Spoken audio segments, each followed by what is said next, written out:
Hey, your parachutes, people. We're going skydiving. Welcome to episode 3 of Skydive, the Skybox podcast where we go deep dive, already fucked it up. We do deep dive retrospectives and analysis of some of the more interesting, entertaining, and influential games in the medium. I'm your host, Kris, and today we're talking about Bastion from Supergiant, released in 2011. Debut title from that now beloved studio, which just is hot off the heels of their newest game, Hades 2. We might touch on that, we might not. But before that, gentlemen, please introduce yourselves. I am Brian Barnett, the uh, host of all of the other Skybox podcasts and editor at large at skyboxcritics.com. Lucas White, the managing editor of skyboxcritics.com.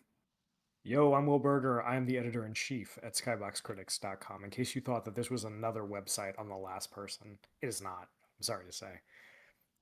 Maybe in a future episode, but not this one. Not this one.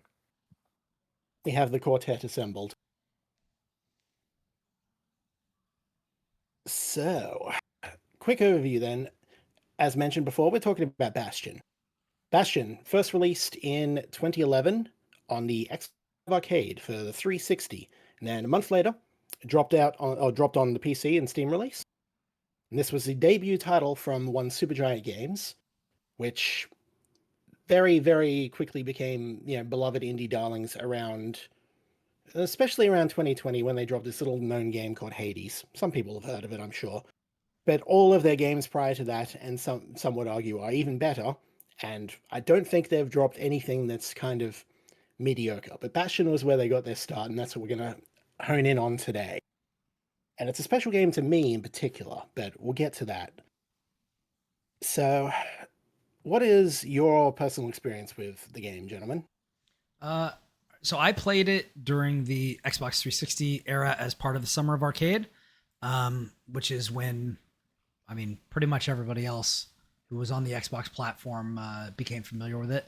I liked it a lot. It was one of the two games from that early volley of indie games that really, really spoke to me and made me kind of take notice. A lot of games that other people were raving about, like Limbo or Braid or stuff like that, I didn't really mess with. But Bastion and Fez, I adored. I think Fez is a 10 out of 10. When I originally played Bastion, I thought it was an 8, maybe a 7 or an 8, something like that. To me, Supergiant has only ever put out 8 as their weakest, 7 or 8 as their weakest ever games, and everything else has been with numbers. I'm so disappointed in you right now. Well, you with hammers, bro. Yeah, but it's my a good ballpark for just yeah. But here's the thing: the reason I'm bringing up those numbers and that perspective is because when I played it again this time on the Steam Deck, it's risen a bit in my estimations in the preceding years. So, that was, I really liked what it did with the narration, which was what grabbed a lot of people. The gameplay was solid, and it was just very crunchy aesthetically. It just gave me a lot of that uniqueness that, I think was what made indie games really pop with people in that, volley of Xbox putting that stuff out. Yeah, for sure. How about you, Lucas? Sure. So I kind of missed it the first time around. I think around this time, I don't have the clearest memory, but for a long time I was just a Nintendo guy. So anything that wasn't Nintendo, I picked up late. So I didn't have a PS2 until years later. I lined up for a Wii on day one, but I didn't have a 360 until much later. It was when they put out the arcade bundle, I think. I didn't have a lot of money at this time either. And I didn't have a PC that could really play contemporary games. I know we're talking about indies here, but until much later. And so my experience was having a laptop and learning about indie games through like RPG Maker stuff, and like so like Yume Nikki and Off, and then like Cave Story and stuff. But I eventually did get a PC kind of hand me down from a friend, a few years after the fact. And so like when I think of Bastion, I think of like Humble bundles, because it was like that was the game that was always on every other Humble bundle, like right after I got a PC that could play video games. And that's kind of how I ended up playing it for the first time. And I was devouring a lot of games of that vintage, I guess, at the time. So like your Limbo came up, I think Super Meat Boy I played on PC, all that kind of stuff. That game slaps. Walking Dead, I think, was a big one of that time that I played. It was like, oh shit, small video games are awesome. But Bastion, I wasn't really into. And I guess we'll get into that more later, but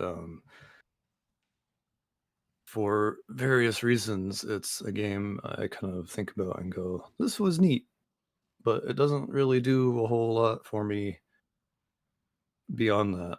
And playing it again this time, I was thinking, well, maybe things will be different. Maybe I'll walk away with something kind of new that I didn't have before, when maybe I wasn't thinking about games the same way back then.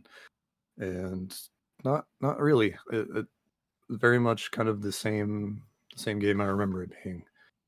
So I might be on the other end of the room for everyone else here. We'll see. No, that's okay. It'll be interesting to at least talk about that. Yeah. Had you played Ys by this point, or Eyes, or however you want to pronounce it, the Falcom series? Wise. Yes. I pretty sure I reviewed Ys Origin, and that was the first. I think that was the first one of those I played, and that would have been around that same time, maybe a little later. Because I think that was also on PC. Like 2011, 2012-ish, somewhere in there. So yeah, I think I played those around the same time, and I loved Ys Origin, so whatever that says about me. but that's kind of it, because the reason I bring that up is that whenever I talked about Bastion at the time, there would always be, the people who didn't think too highly of it were like, yeah, but I've also played Ys, so it's just it's just kind of an action game that kind of does it better in gameplay wise. So it's like, I don't know why, but I had to ask, and there we go. So maybe that's an interesting point. Yeah. Yeah. But last but certainly not least, Will, how about you? So my experience with Bastion is fairly unique, I think, in that I didn't play it at release. I played it the following year on PC. It was ported. And then 2 years later, and this was before I worked in the industry, and then 2 years later I was working in the industry, and I reviewed it, the PS4 port. So this is the third time I've played it. For anybody wondering, that review is on gamingbold.com. I give it a 9. I stand by that. I think Bastion is a really interesting game narratively, and how it uses its systems to deliver narrative. I think it's interesting in that a lot of ways it's simultaneously a game that feels like is very much of an era, right? Like that Xbox 360 era of indie games, but also like if you released it today, I think it would still do very well. Because a lot of it is still like the same stuff. But it's interesting that it's a game that's like defined by limitation in some very interesting ways. Like when you think about the way that game presents itself and the way that it works and the way that it tells a story, it's very simple. And I think it does really interesting things with that, and it does interesting things with like the concept of a narrator, and it does interesting things with the concept of like being told a story, and the game kind of responding to what the player does, even if it's just dialogue. So having not played it in 11 years, I still hold, like, when people ask me like, oh, what's your favorite Supergiant game? It's Bastion. My thought was, hey, I wonder if I'm going to like this as much as I remember liking it. And then I played it in basically 2 sittings and still like it very much. I have a different appreciation for it now. I think the narrative is interesting in a way that maybe I didn't appreciate when I was 22. And now I do. But I do think, like, it's a really interesting and very unique game, and there's still very much nothing else like it, which is cool. And Supergiant has not really attempted to make anything else like it. Everything else that they've done has been very different. So I think it's a cool game to talk about. I'm really excited to talk about it with you guys because I literally just finished it about an hour and a half ago. And I had some thoughts while I was playing it, so I'm interested to dig into it with you. But I think it's I'm but this is definitely my keen to first get time. into it. Yeah, Neat. so it's fun to see something again, like, from the perspective of, like, I'm playing this because people tell me it's good, and I'm playing it for work, and now I'm playing it again for work, but, like, way removed, right? So, like, you're Well playing it after at the different fact. points in your life is interesting. Yeah, because we could be talking about Hades too, because at the time of recording is only like a month out of early access. But no, here we are going back to their origins. Yep. So I admit freely here that I am the reason that we picked Bastion. And that was one of the things I kind Should of be ashamed of shoved in front of yourself. people. I should be. I'm the worst. But when Skydive, when this position was effectively given to me, and I said about reorganizing and getting this system going, one of the games I added to the list was Bastion. And when we were looking for games to start off with, we wanted ones that are generally shorter, so that we can get through a few of them while we get our rhythm going and work towards a couple of bigger ones. And Bastion was one of the ones I leveraged pretty quickly. And the main reason for that, again, is because it is special to me personally. So you are all stuck in this room with me because I will it. So I admit to that. But the main reason I do so is because Bastion, at the time of release, really hit the spot for me in a way that I don't think it'd be a stretch to say I would not be writing about games if not for playing Bastion when I did. It was right at the time when I needed it to be. And the main reason being 2011 was kind of a bad time for the games I liked, because I play real-time strategy games and RPGs, and both of those were in a big old funk in 2011. Like, we just had Wings of Liberty, and then from there, RTS has basically been, dried out for a lot of it. RPGs were in their big slump following the PS2 era. So a lot of CRPGs hadn't really come around. The idea of kickstarting things like Pillars of Eternity was still a few years off.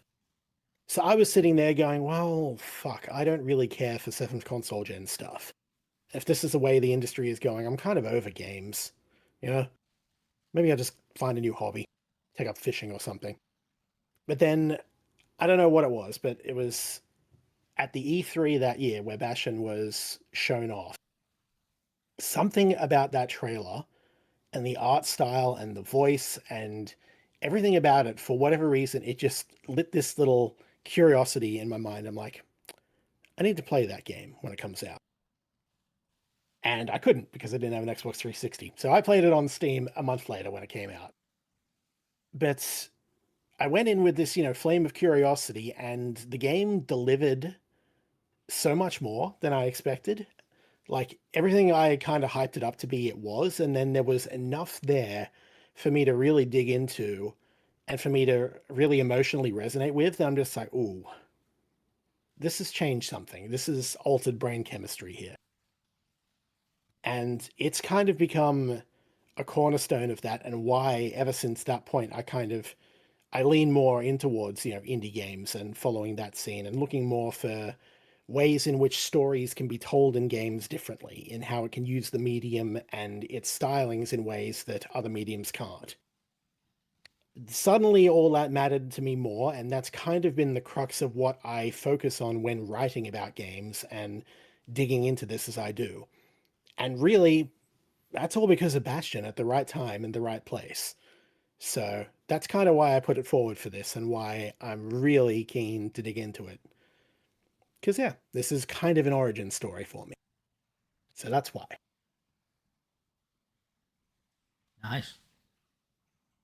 Very So cool. what shall we talk about? Well, proper story is supposed to start at the beginning. Ain't so simple with this one. Now, it's easy to Massive throw that shit-eating line out grin. there. Yeah, massive shit-eating grin. Yeah. But, Deserved. so let's talk about the game itself then. So Bastion is an action RPG, very light RPG. More action game than anything, but you do level up and get gradually stronger, but the max level is like 10, and you won't be hitting that until you do like a new game plus run. Yeah, a regular playthrough hits you to 5. Yeah. And yeah, so the deal with Bastion in particular is, as we mentioned and alluded to, it is the narrator. You play as a character who is simply known as the Kid. His actual name is never given. Might be Kid, might not be.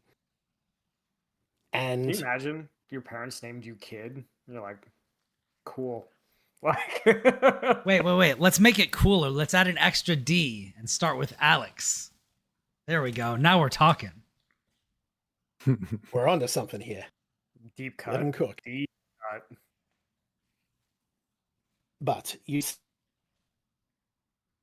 a little floating island in the sky.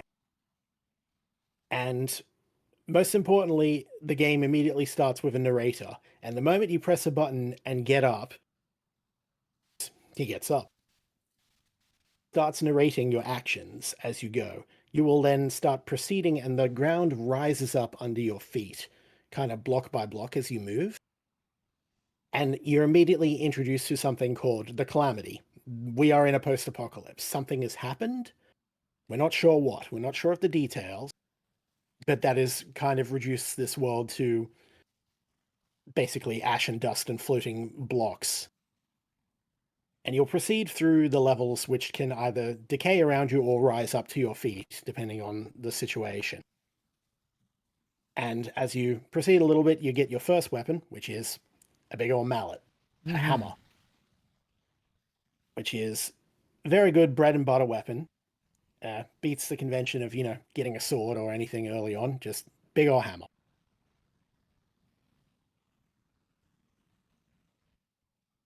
And then I feel like that's where the narration starts getting interesting, because there is a very good line there where if you spend a bit of time, Brian, you're chomping at this, describe. Kid just rages for a while. If you start beating up the terrain for a while, that line plays, and then you're immediately like, oh, that's interesting.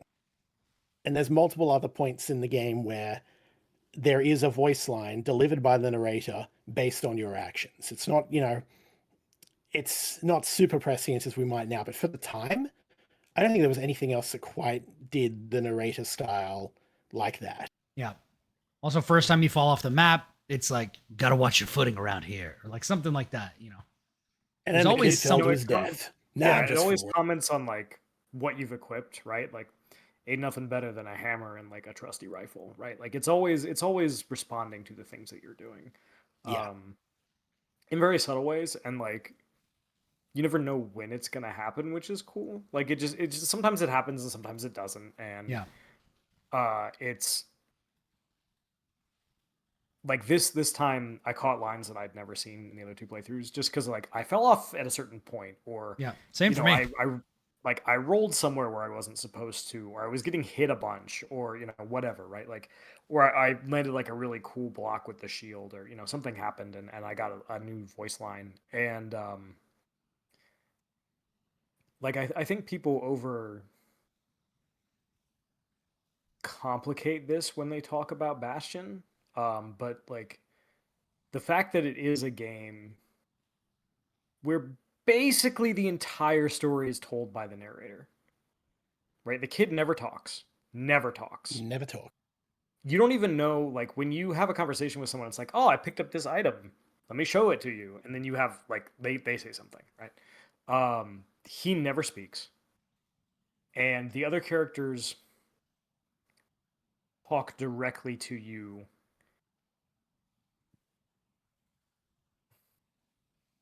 Like both of them, the ones that you can talk to, right? It's like Zia and Rux, who is the old man, talk to you directly like exactly one time, and it's at the end. Basically, every other time is Rux telling you what the other character says. Yeah, and that's a big thing because he then has his own interpretation because Rux is himself. The narrator is a character in the game. Yeah. And so everything is tinged from his perspective, Mm-hmm. including when he's speaking for what the conversations are that Kid and Zulf or Kid and Zia have. Yeah. Mm-hmm. But it's Rux weighing in on that. So you never know. You And never really get into the kid's head as a result. I'm not sure if we're talking about the entire game or if we're going to go through it sequentially. But if we're not going through it sequentially, there is one very important part of the game where the narrator doesn't know what you're doing. And that becomes a He whole just other guesses.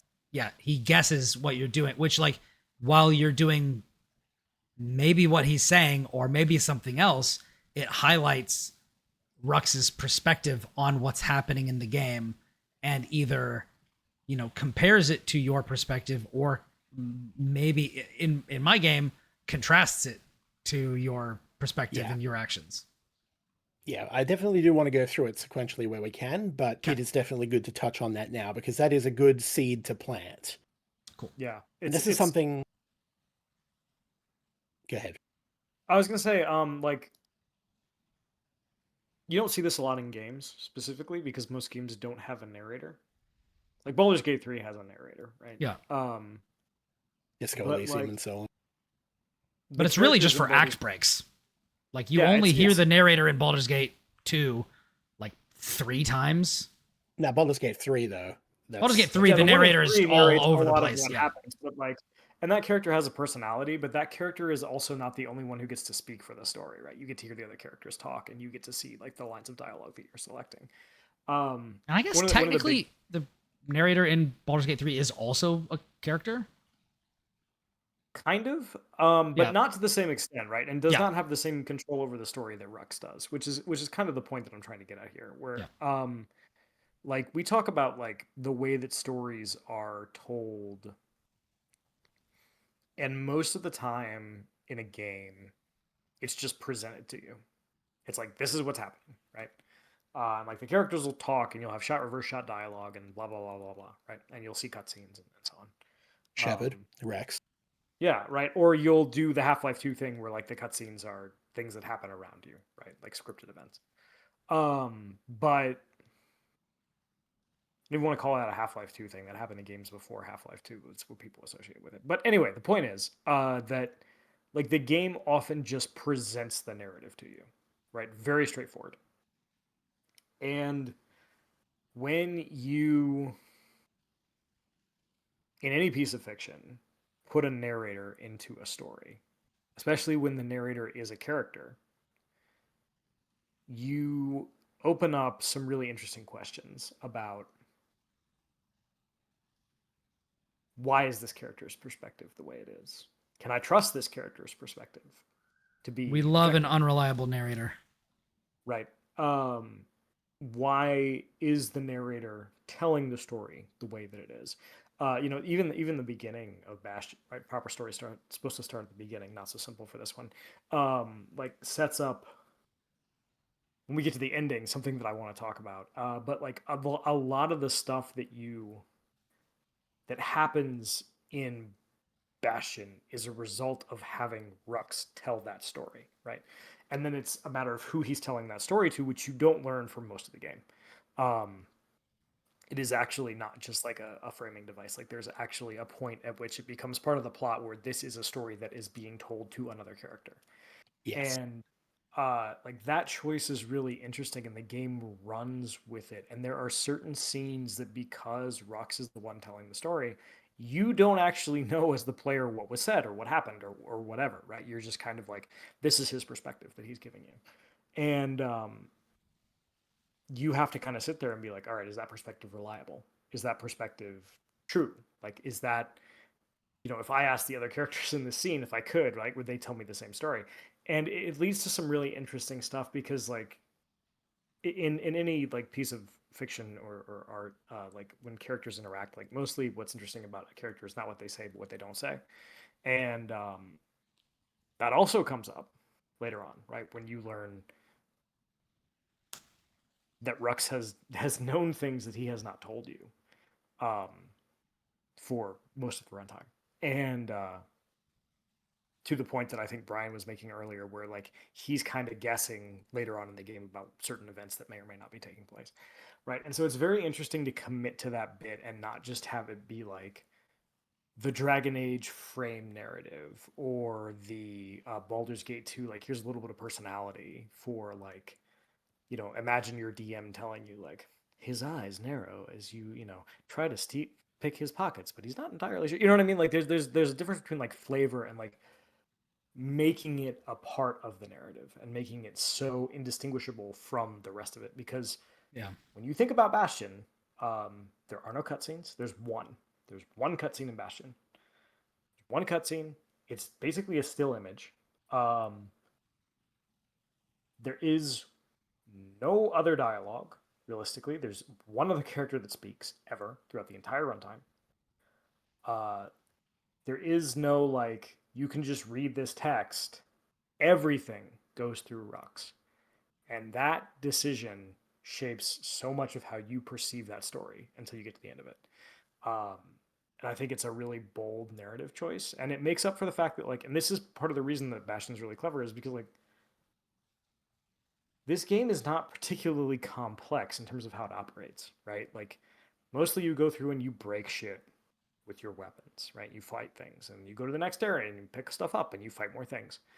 And so the entire narrative It's a series of fetch quests, and that's basically all the game is. Right, but you don't notice that because there's narration. Yeah. Like the whole game tells its story to you through this one very simple trick. It's literally just dialogue being narrated to you. This one character is talking, right? And so they don't have to have cutscenes. They don't have to have these elaborate dialogue responses. They don't have to have this and this and this. Like if you, as an experiment, I think it would be really interesting to play that entire game without narration. Like just with the sound off? Just like no subtitles, no dialogue from Rux, nothing. Just play that game without that. And you would hate it. You'd be so bored. It'd be like an NES game. Yeah, and not because the game is like mechanically bad, because it isn't, but like the entire personality of the game is built around this one choice of, we're gonna frame this story as a story being told by a narrator. And it's really interesting, and it leads to some really cool stuff that we'll talk about later. But I wanted to talk about that because I think it's extremely rare, and it's extremely creative way to get around like, hey, we're a really small team. We don't have a big budget. We have to convey this story like very simply, right? Like we can't have it so that these characters are sitting and talking and having long conversations. And so what do? We have a narrator. And then to commit to that choice affects every other piece of the story is really cool. Yeah, and I'm glad you bring that up because you're right. It is very much the crux of it. Because if you took away the narration, then you're left with a game that looks pretty, has a good soundtrack, all of which we'll touch on later, and plays all right. But it'd be fairly dry and it wouldn't last the runtime. Like, it's only like a 5-6 hour game. Mm-hmm. You probably would tap out of it well before that, if not for this narration. And this narration is the glue that ties everything together in really clever and really interesting ways. Mm-hmm. And as you say, it does overcome the limitation of, not only was it a very small team, but it was designed as, an Xbox Live arcade game originally. It was the early wave of downloadable games, purely digital. Yeah, I think for most people, right? Like there's if you were around in that period, there's a good chance that this was one of your first downloadable games, right? Like this or Braid or, like games of that era, right? That kind of defined what the indie game would come to be. Braid, Limbo, Bastion is kind of like the big three. And then you throw in like Fez, Super Meat Boy, and then those are kind of, for that era, for 7 console gen specifically, it's kind of those 5 really represented. There is stuff before that, which obviously Lucas alluded Okay, to. name them again. I'm sorry, I think I missed it. So it's Bastion, Super Meat Boy, Limbo. Braid, Limbo, and Fez. Yeah, 100%. Yeah. And it's also like you'll notice that basically none of those types of games get made anymore, which I think is interesting and something I also want to talk about. But I think that's It also sucks. Yeah, but I mean, but really, like we should talk about what actually happens in Bastion first. But I think like the way that game does progression is really interesting and very not a thing that happens anymore. I think in a way that is actually bad for indie games, but it's something I do want to talk about.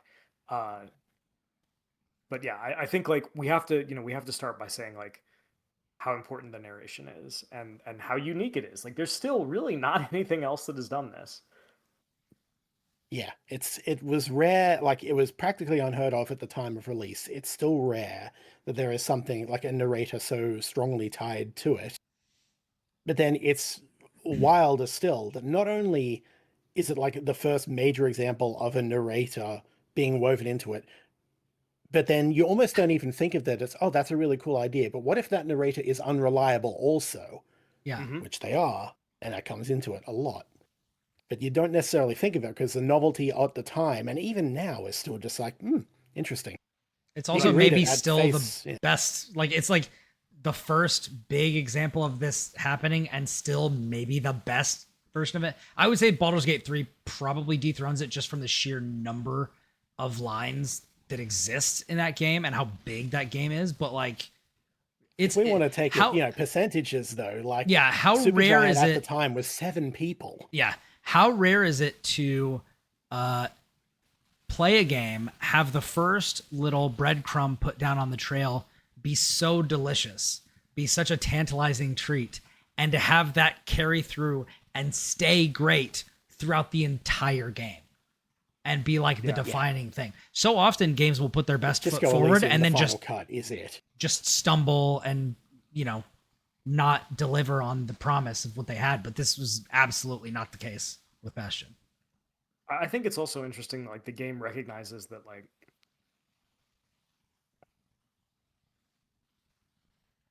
has everybody here read Lolita? No. I have not got around to it yet, no. Okay, so just me. Okay, so you're all familiar with the story, right? Yes. Somewhat, yeah.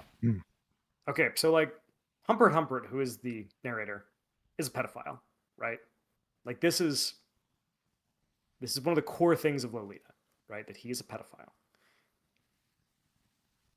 And Lolita is a really great example of the power of a narrator because his narrative voice, he's literally, again, the one telling you this story. The whole story is told from his perspective, is so compelling that every now and then you have to remind yourself, he's a fucking pedophile.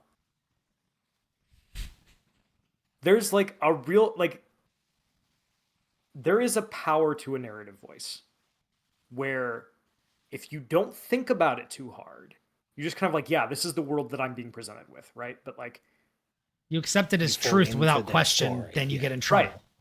Yeah, exactly, right? Because this is like that's human nature, right? There's a million studies on this about like we are very likely to take the first thing we hear and assume that it is true. And then when we are told that that is not the case, it's very difficult for us to break away from that mindset. It's like the starting point of most parts of confirmation bias, right? Is like it's really hard to convince people that the first thing that they heard is not true for whatever reason. Yeah. And I did not expect this to be how I found out Rux was a pedophile. This is terrible news. No, but it's like Supergiant really smartly leans into like that the narrative voice is seductive, right? And it can lead you very easily into what they want you to perceive. Because you're not getting another perspective. You're just getting the one perspective, right? And it's very easy to fall into that perspective in the same way that like it's very easy to fall into it in Lolita. And you have to remind yourself, no, wait, hold up. This is fucked up, actually. Wait a minute, back up. Like, hold up. It's like, I mean, to take it further, it's like state-based or state-backed news media. If you control the information that goes out, like what, it's really hard for people to question, and it's really easy to control them. That's just a thing. About human nature. And it's the same with any story that has a narrator, right? Like Moby Dick, right, is entirely from Ishmael's perspective, and because of that, like his perspective on the story is the one that the reader shares, just because that's just the way it is. And Rux is this perspective that we have for most of the story, and so when the game eventually plays with that, because of course it does, it's smart enough to realize like what's going on. Like it makes for some really interesting things, and so much of Bastion's narrative is not told to you directly. I do want to go through the list of things that happens, but I feel like we also have to set this up before we do that. Like one of the things I really admire about Bastion's storytelling is it will just say shit and then not explain it. Mm-hmm. That's my favorite thing in storytelling. There's a lot of world building in there, which you just have to glean from like one or two sentences and go, "Oh shit! All right, cool." Yeah, like one of the big ones is like is that the people of Celandia are not native to this area of the world. Yeah, colonists. That's going to do a lot of heavy lifting for us. Yeah, it is, but it's 2 lines, and it's very easy to miss because some of it is optional. It's, did you do the mortar minigame? Because they're talking about like the captains brought us here, right? And then like, oh shit, and then you're in the quarry later, and it's like, oh shit, like we bought it, like, you know what I mean? So like, so much of the narrative is based on like your ability to take things that are really quick lines that are not explained, never expounded upon, and just be like, oh, in context, I need to understand this, right? Yes, 100%. Like so much of the stuff is just not explained. You know, like who the breakers are, and like it's explained somewhat, like who the marshals are, and you know, like the fact that Rux, I think, was a marshal at one point. Like is a, or he was in the army. He was in the is army, like, yeah. Again, like a really minor thing, but then you're like, oh, that makes sense when I think about this other stuff, right? And the game does not explain a lot of this stuff. It doesn't explain like, oh, the wilds are here, like what the fuck is a rippling wall? Like it never tells you that. It just kind of throws it out there and it's like, all right, you got to put this together now. And it trusts the player in like a really fascinating way.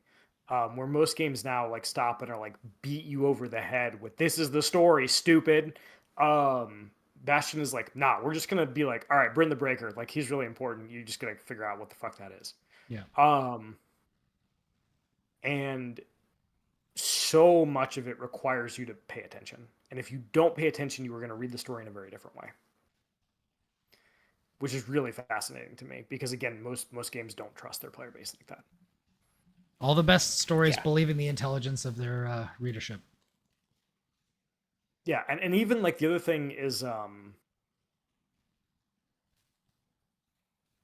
like the song titles are also part of the narrative.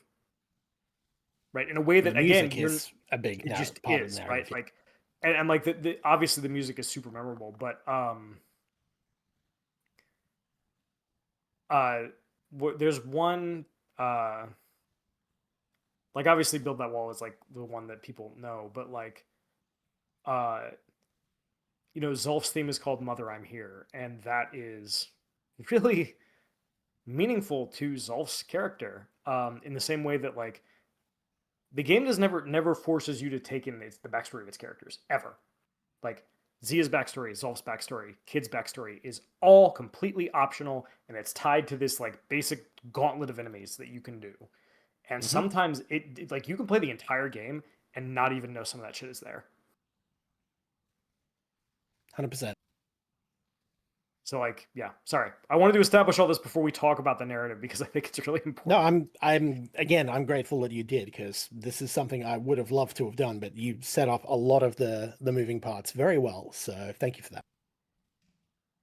But in many ways, much like how the ground rises and you're building the world as you move, you kind of have to build the story in the same way from the little fragments you're getting. Exactly. And it is very easy to fall under the sway of the narrator because it's voiced by Logan Cunningham, who could, you know, read me the newspaper and I'd be in love. bro, give him a phone book and just sit him down by a fire. Like, I'm good. I'm good. I'm done. I'm there. Can I buy tickets? Like, what the fuck? Like, immediately, right? Like his Pretty and much. that's the other thing, right? Is like you can write a killer narrator, but Bastion is so much of Bastion is literally based on this one dude's performance. Mhm. One guy. And if he doesn't That's- if it doesn't work, it doesn't work. But it works, and it has continued to work for every single one of Supergiant's games ever since, because they know Logan's really fucking good at what he do. Mhm. But yeah, there's a reason the only equivalent I have for this general role, as far as narration goes, is Disco Elysium, because like, if you've listened to the Disco Elysium narrator, that is a voice like a fucking mile-long gravel road. It is fantastic. You could not do anything else but have that guy for that game. And it's wild that the game did not originally release with that. It's kind of amazing how that came together. Mhm. But that's Disco Elysium. We'll cover that another day. I definitely So want to cover Kris, that. now that we've done and I've talked entirely too much. Now that we've done all this setup to actually talk about the story in the context of the story, tell us about the story.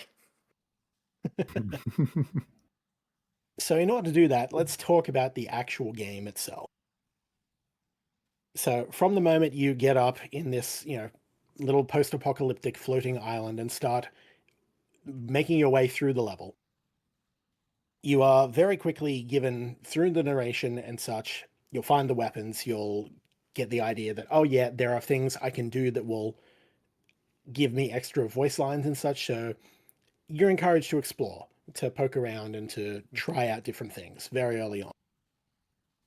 And you're given a hammer very early on, and then a little way down the path, you'll be given your first bit of combat against a couple of basic enemies called squirts.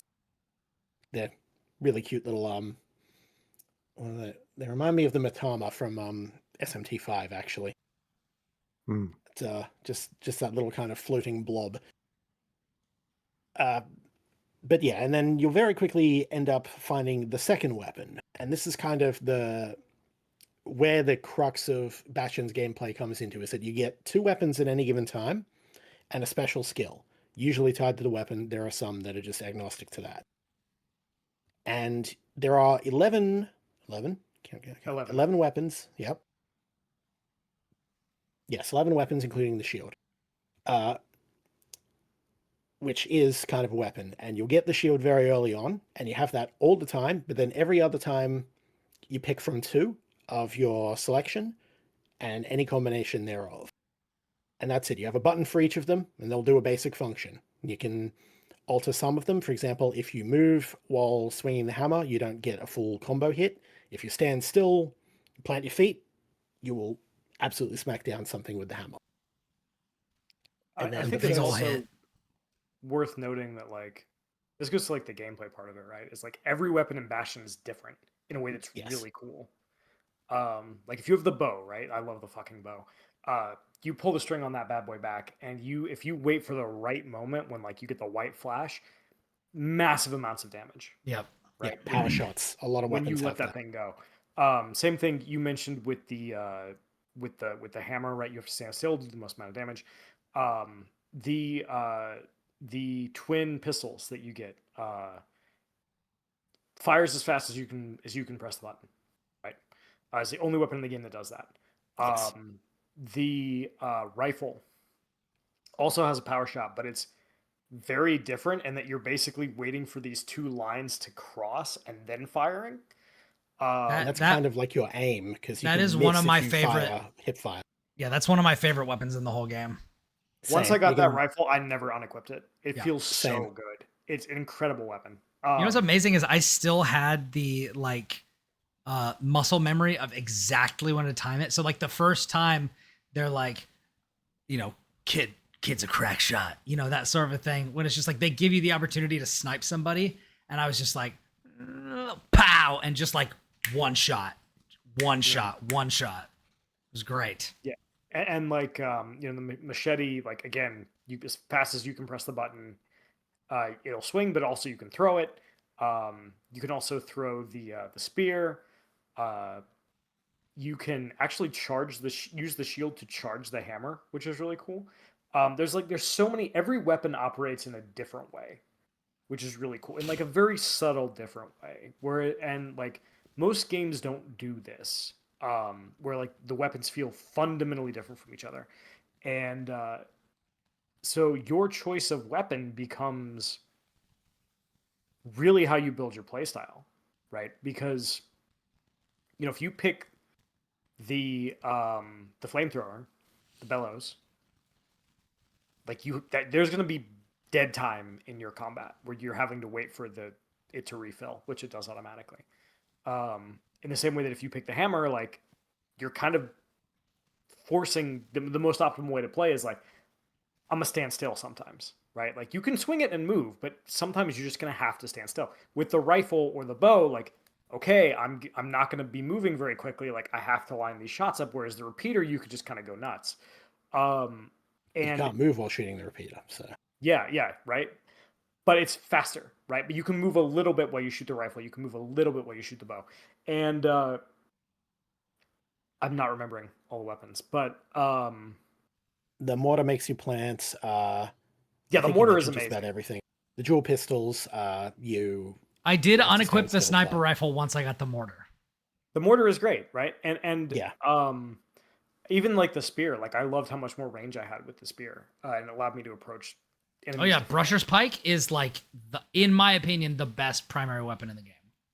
It's so good. But it doesn't hit as hard as the hammer, right? So like it's like Bastion's combat, I think, is really funny to go back to it now, because at the time people are like, it doesn't have very much depth, and you go back to it now and it's like, It's got some pretty good depth. there's a decent amount of depth here. Like how you build your loadout and then how you equip that special skill, whatever special skill you're using, right? And you don't have to use them the same way. Like, so like I use the machete sometimes, but like I never threw them. Because I would use it as a primary, as just something quick with a ranged option, but then I would have like a secondary weapon that had like charge time. So that was my preferred ranged method. But if I didn't have time for it, then I could just like hack people to pieces and then maybe throw some knives or something. Yeah, and I think it's also like really cool that the way you upgrade those weapons makes them operate completely differently. Yeah.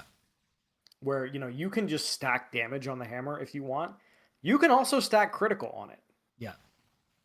And you're not going to hit as hard every time.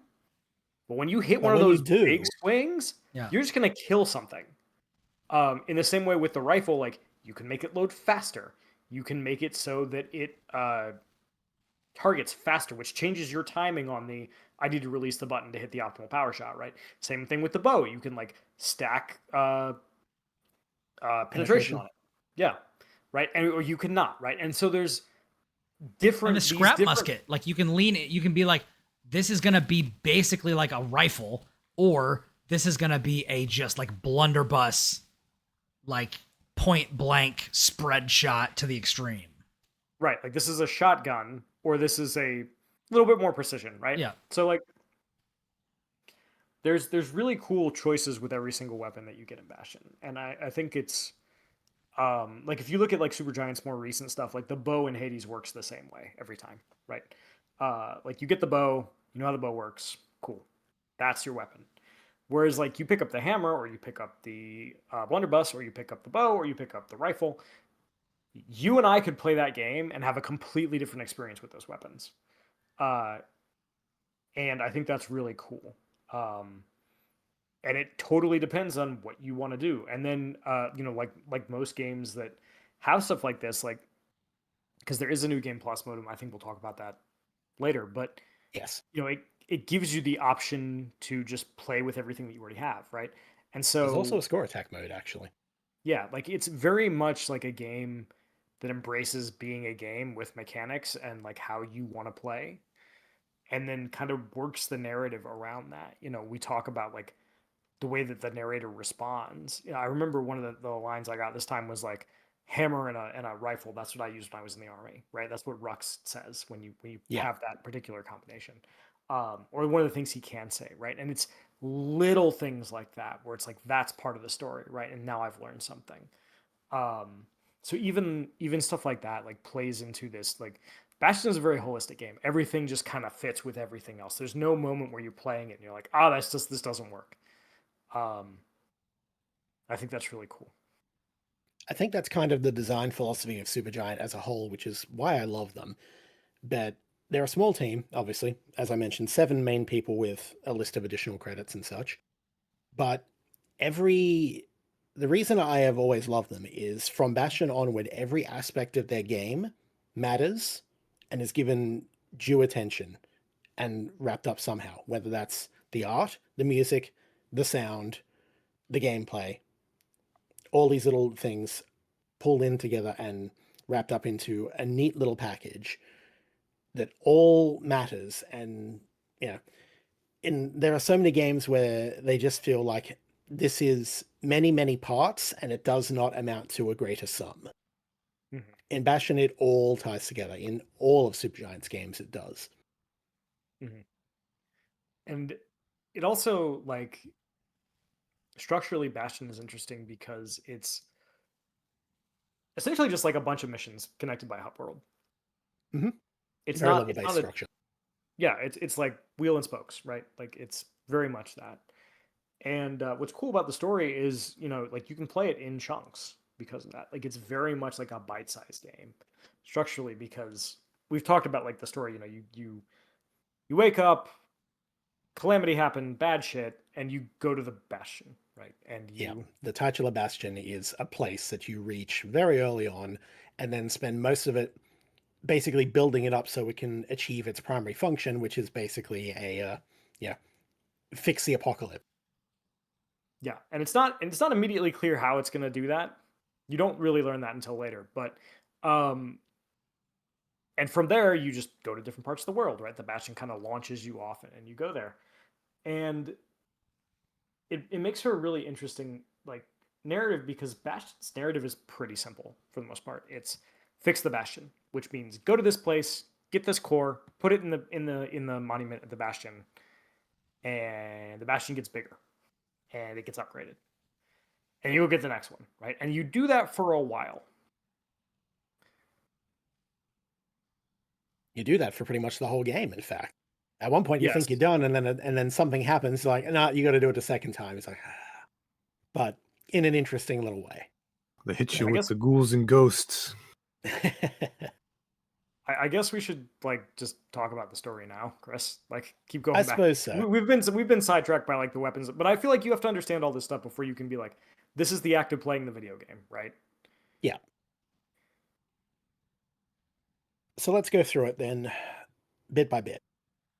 So we start off in the area you're given is not named, but from then on, every level afterwards has a name.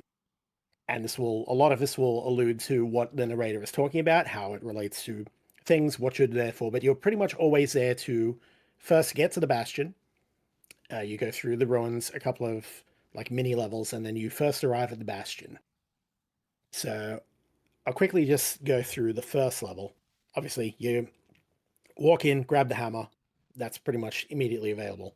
After a little bit further, you will grab the repeater, so you have the 2 weapons. Then you'll enter this place, a bar, which is called the Soul Regret, and plays a very sad tune and whatever, and you'll see some of the people from this place sort of, just basically, they're now statues. They're statues that will crumble to ash if you hit them. And there's usually a line of dialogue when you do so about who they were and, whether or not the kid liked them and beats them up. But so you end up in this bar with the ash statue of the bartender. And this is where you grab the shield. And this is important because the shield is the only weapon you will always have. And I do call it a weapon because in many cases it is the best weapon in the game. Because you hold it up and you block whatever's in front. Fairly standard, mitigate damage or whatever. If things hit it, they are temporarily stunned. However, if you get the perfect parry on it, you get the just frame block, then they're stunned and take a big hit of damage. And if it's a projectile attack, it immediately gets reflected back at them. And this is your primary means of dealing with a lot of ranged enemies, both either because you don't have a ranged weapon equipped, Or if you do, you still got to stand still while they're shooting at you or whatever, so you're best off just, doing a counter hit. So you grab those, and then after that you leave the bar once you've cleared the security and proceed through the wharf district. And another thing you can find here, there are keepsakes. They're little items which you go off the beaten path and you can grab, and they will give you a little bit of experience and a bit more optional dialogue later on. I don't know how many there are. I think I listed most of them, but they're cool. They reward you for going out and exploring. Further, there'll also be currency, tiny little crystal shards, which you can find scattered around the level. And all of this feeds into upgrading your weapons and such later. So very good to have. You're rewarded for exploring very quickly. And given that, most of the time the paths are kind of destroyed, it's a lot of curiosity in order to find these. You kind of go, that looks like there should be a path there. I wonder. And you walk up to it and then the land rises up. You're like, sure enough. Or just little curiosities like that, or breaking, environmental objects in order to find little paths and stashes and such. But by and large, there's not a lot on the screen at any given time. Very minimal, but always with a backdrop. And the backdrop is gorgeous. Like the art, I can't stress enough, the art in Bastion is great. It is so vibrant, it is so colorful, it is very stylized. The artist name is Gen Z. Kind of unfortunate, really. But her art is amazing. It continues to be amazing all the way through to even Hades 2. Absolute fan of her artwork, and it shines through in Bastion as well. But as you progress through this first level, you finally get to the Bastion itself. And it is here where the kid finds something very different. As the narrator says, he finds me. And this is where you meet the stranger. And that's when you discover, that's when you discover that the narrator isn't some omniscient, godlike figure just narrating the story. It's like, oh, this is actually a character, like we talked about earlier. He's a dude. He looks like he could be the kid's dad, kind of, just older, bearded version of him in terms of, white hair, dark skin kind of look, which, as you find out, is very much the Ceylonian look. Yeah. And it's very important here, because we've been calling him Rux this whole time. You don't know that his name is Rux for a few more levels. It is just called Stranger. And you can talk to him and show him keepsakes and other different items, and he will add a little bit of, flavor dialogue to those. But by and large, he simply says, this is the Bastion. No one else showed up. This is where you're supposed to go in case of trouble. There's nobody else. It's just us. And then he immediately sets the kid to work. Basically, plug in a core, or you get one of these cores and you plug it into the monument, and that further empowers Bastion. Once you get all of them and it's fully powered up, we'll be able to use its, save the world function, which we're not fully told the specifics of until the very end, but that is what is alluded to. And so from here on, the kid is basically put to work. The stranger Rux does not care, does not really introduce themselves, does not really do anything. There's no real personal connection between the two at the moment. He just immediately puts them to work. It's like, we're going to get these cores, and then we go. And I think that'll come back into it a lot later. Just this kind of very detached nature between the two characters. So even though you have a face to the voice, you still don't have a name for the voice. But your instructions from there, and then from then on, every core you plug into the monument will further upgrade the Bastion. And this is done by a new building. And then you'll have a couple of options, and more will be unlocked as you go. But the earlier options, so you can first off choose whether you get your arsenal, which is your weapon select effectively, or you can just eschew that, keep what you have, and get the distillery, which gives you passive skills, basically. Every time you level up, you get a new slot for this, and you get new drinks. Literally find alcohol around the world, and all of these give you different. It's a case of, do you want to get stronger now, or do you want to actually choose what kind of weapon you like? Because by this point, you're already.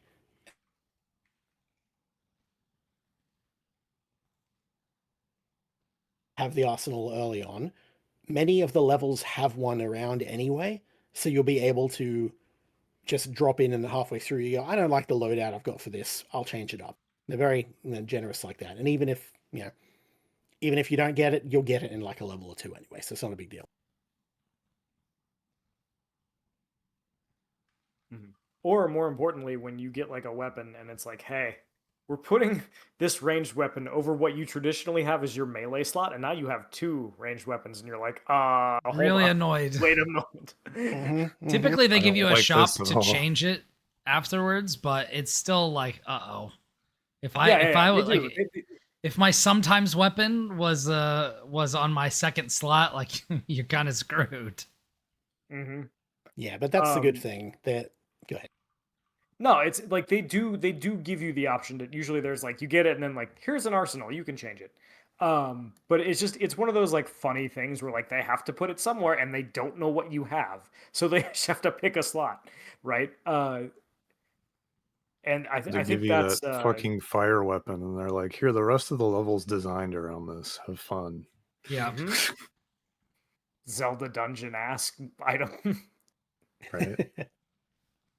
But it is a really good weapon once you get it going. It's just in that first level, it's like, ooh.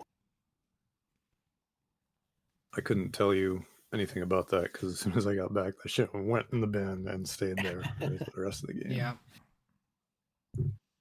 Well, one of the early buildings you can upgrade, and you don't get it immediately, but once you've got the other 2, you will get the forge. And in addition to the keepsakes, around the levels, you will occasionally find a weapon upgrade item, which is always called something X, something that associates it with whatever weapon. So, the bow is like something stringy. Something... Yeah, there's all sorts of weird sharp. shit. Greasy. Something sharp. Something heavy, I think, is the mace. Yeah. I just know the one that always gets me is the last weapon is something wrong. Yeah, so good. But which we'll get to it. We'll get to it. I've specifically not alluded to that weapon just yet, but once you get that building, the forge, you can then spend the crystal shards you've got around to buy upgrades for it. And this is every weapon has specific upgrades up to 3 and then eventually 5 level, which all cost shards or whatever. But the really good thing is that once you unlock a tier, you're effectively unlocking that tier. It's a choice between 1 or 2, but you can freely swap once you bought it. Don't have to buy both. Don't have to feel locked in. You can change accordingly, which is good because some of the challenges will require certain builds. To which I will then say, this is also where the first weapon challenges come in. In addition to every single level, the map will often be dotted with effectively weapon challenge, which is just, there's one for every weapon, and you're given some kind of challenge specific to that weapon, most of which will require some kind of upgrade or whatever to even be, like, you can always complete them, but in order to get the first prize, you usually have to figure out the settings and then optimize it a few times. So like little creative challenges, and they're pretty cool. There's the hammer one you don't get immediately, but the bow you get pretty much immediately, and it's a case of, here are a bunch of floating targets. Clear them all in as few shots as possible, which in order to get the first prize, you basically have to have extra penetration. You're not gonna, you need to do it in like, 10 shots or whatever. And there's like 20 targets. Good luck. But I always appreciated that they're just all these challenges are very well designed around whatever weapon, like the weapon and what you would use it for. And it kind of gets you to think about what you're doing with it. If you can get good with power, like getting power shots on the breaker bow, and lining them up properly, which takes some getting used to, Mhm. then like you can breeze through that challenge, but you have to have gotten the timing down on that. Yeah, Yeah. if you can do the power shot, you can do it in very easily in whatever the minimum is. It's like you hit one, you get 3. You go to the next row, you get all of them. But it's very it requires that you know what the timing is, and that you can do it consistently. And if you can't, like, you are not going to get the like the highest level of the challenge. Yeah, and I find what's especially interesting about them is that their rewards are always the first prize is a skill weapon. But if you want weapon upgrades and such, which is what most people actually want, it's like, I don't want this weapon, I don't care for these skills, I just want the basic up. They're always the first two, and they're always relatively easy. Only if you're a real sicko completionist do you go for all the first place ones, and then the reward is just kind of, you did something cool with this weapon, here is something else cool you can do with this weapon, which I respect. Because we haven't actually talked about this yet so far, but in addition to your 2 weapons and your shield, you have a third button, which is just a special skill. And you pick that, and it drains a black tonic as opposed to your health potion. Kind of, Estus Flask before Estus Flask, really. Funny that. Same here, actually. Go figure. But, yeah, so you have 3 There was black something tonics. good in the and water that year. Yeah, no kidding. Dude, that year slapped. Incalculable damage long term. Oh, Estus flasks are such a good idea. What are you talking about? Be quiet. We'll talk about this later. Go to your room.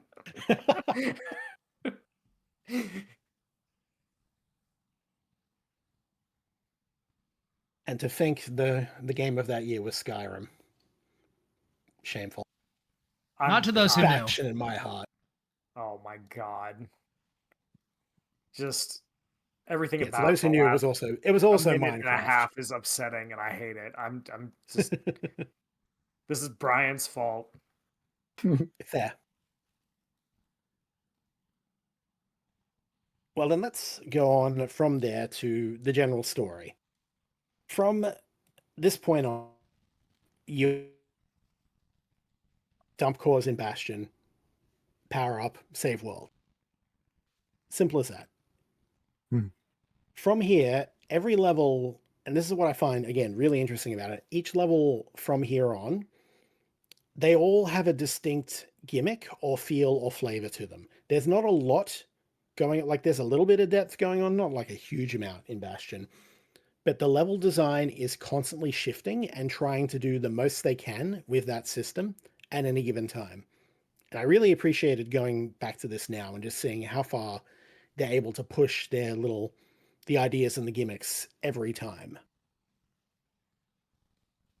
So at the start from here, you get 2 choices from level in addition to your challenges. One of them is simply a timed mission. You hit the switch and it's like you're in a small area and the core is in like immediately there. It's in a cage. Once you hit the switch, the cage starts rising. You just got to survive until the cage is done rising. And then from there, you can just beat up as much as you want, grab the core, get out. Or the other one, the second level you can choose, which I did first, is effectively 4 branching paths, and you can go in any order. One of them has the core, one of them has a weapon, one of them has mini boss, and the other has a forge before you can actually build a forge. So you can just immediately dump your upgrade points. So there's something in every direction, and then you can explore as much as you want, or just grab the core and go. Also worth noting that once you grab a level, or once you clear a level, you can't go back to that level. There's no way to farm it up or do anything like that. So if you miss anything, you can find it in New Game Plus. But generally speaking, there is a reason for that, and it is these cores are powering this place in the same way that it's going to power up the Bastion. When you remove a core, typically the level starts to decay and start falling into the sky. So you're literally breaking the remaining pieces of the world in order to try and rebuild the Bastion. Yeah, and it's also, heavily implied that like the animals and the like the other creatures are also collecting these cores for a similar reason. Yes. Yeah, a lot later they mention that in one of the levels. Yeah. They're Yeah, very but you explicit see it about it towards early, the end, right? yeah. It's not overtly stated until later, but like there's a reason that all these like that you're fighting your way through all this stuff. And one of the cool things is like Bastion does this in a very clever way. This is just a progression, like video game design thing. But uh, if you do miss something, because it's very possible, like you could miss like one of the something heavies or a memento or whatever, Yeah. right? There is a building that you can build later on called the Lost and Found, where you can pay the little, I don't even know what they're called, little shards, Crystal fragments, crystals, yeah, that you get to get the things that you might have missed. So even if you do miss something, it's like, oh, I can't go back, you're fine. Yeah. It's going to You can cost you. You can buy it. You can buy it. And it's so, which is a really interesting thing because it incentivizes you to explore anyway because you're like, I don't want to spend my shards on like stuff I could just get, right? Yeah. But it also like kind of relieves like the I didn't get that one. You know, like oh Yeah, that the sucks. completionist mentality isn't necessarily punished. You can still just get what you need as you go. Mhm. Especially because you can farm certain things for little shards later on. Yeah, I don't know if you wanted to mention the memorial now or not. Yeah, may as well. One of the buildings later on is effectively, it's an achievement list. It's a very small achievement list. Oh, I was gonna say it's And- like a bulletin board in an RPG. That too, but it's both. But it's presented like a bulletin board, and you're given little challenges on it. And every time you clear one of these challenges, and they're always active, clear one of the challenges, get a reward, and they're always an amount of currency. So once you get that, there's a few things you can work towards to get big hits of currency. And this goes into something that Supergiant has done forever after in all their games. All weapons have a specific vigil memorial thing you can get, which means you're encouraged to try all of them. Mm-hmm. You want to vary this weapon. It's like, yeah, you can stick with your favorites, but I've already got the achievements for those. So if I try one of these other ones, then, I can try for that challenge and then get massively rewarded so I can upgrade the other weapons. And so little rewards to encourage you to step out of your comfort zone. This is something that's basically Supergiant does in every one of their games, as I've mentioned. They also do this with difficulty because you eventually get one of the buildings is effectively the shrine where you can activate different idols of different gods, which you'll find. And each one adds a new modifier to the enemies, but in return, it increases the currency and XP you get. So again, risk reward. And they have something like this in every one of their games following. Just these two ideas of put the player out of their comfort zone, but reward them for doing so, and modular difficulty, but reward them for doing so. Push It becomes yourself. absolutely central to Hades. Mm-hmm. Like the Just the push skulls yourself and all that. harder.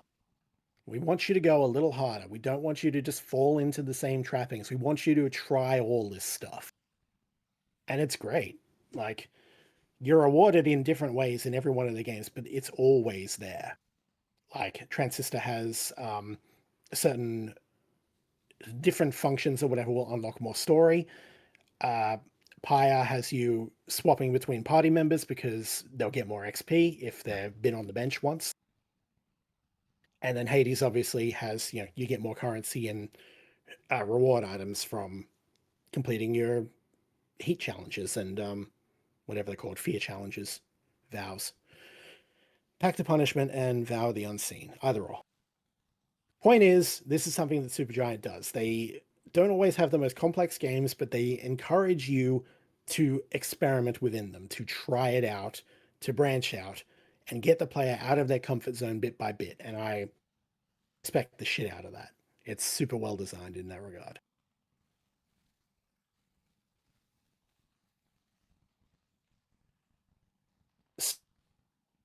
Said. But then, But oh, then, Kris is frozen. suddenly, But wait, there's can more. you hear me? Yeah, you're good. Okay. No, I thought So mine you was do gonna this say loop for a interesting. while, right? And it's like, it's just me and this dude. This stranger. It says a few And then it's words, not. and then it's not.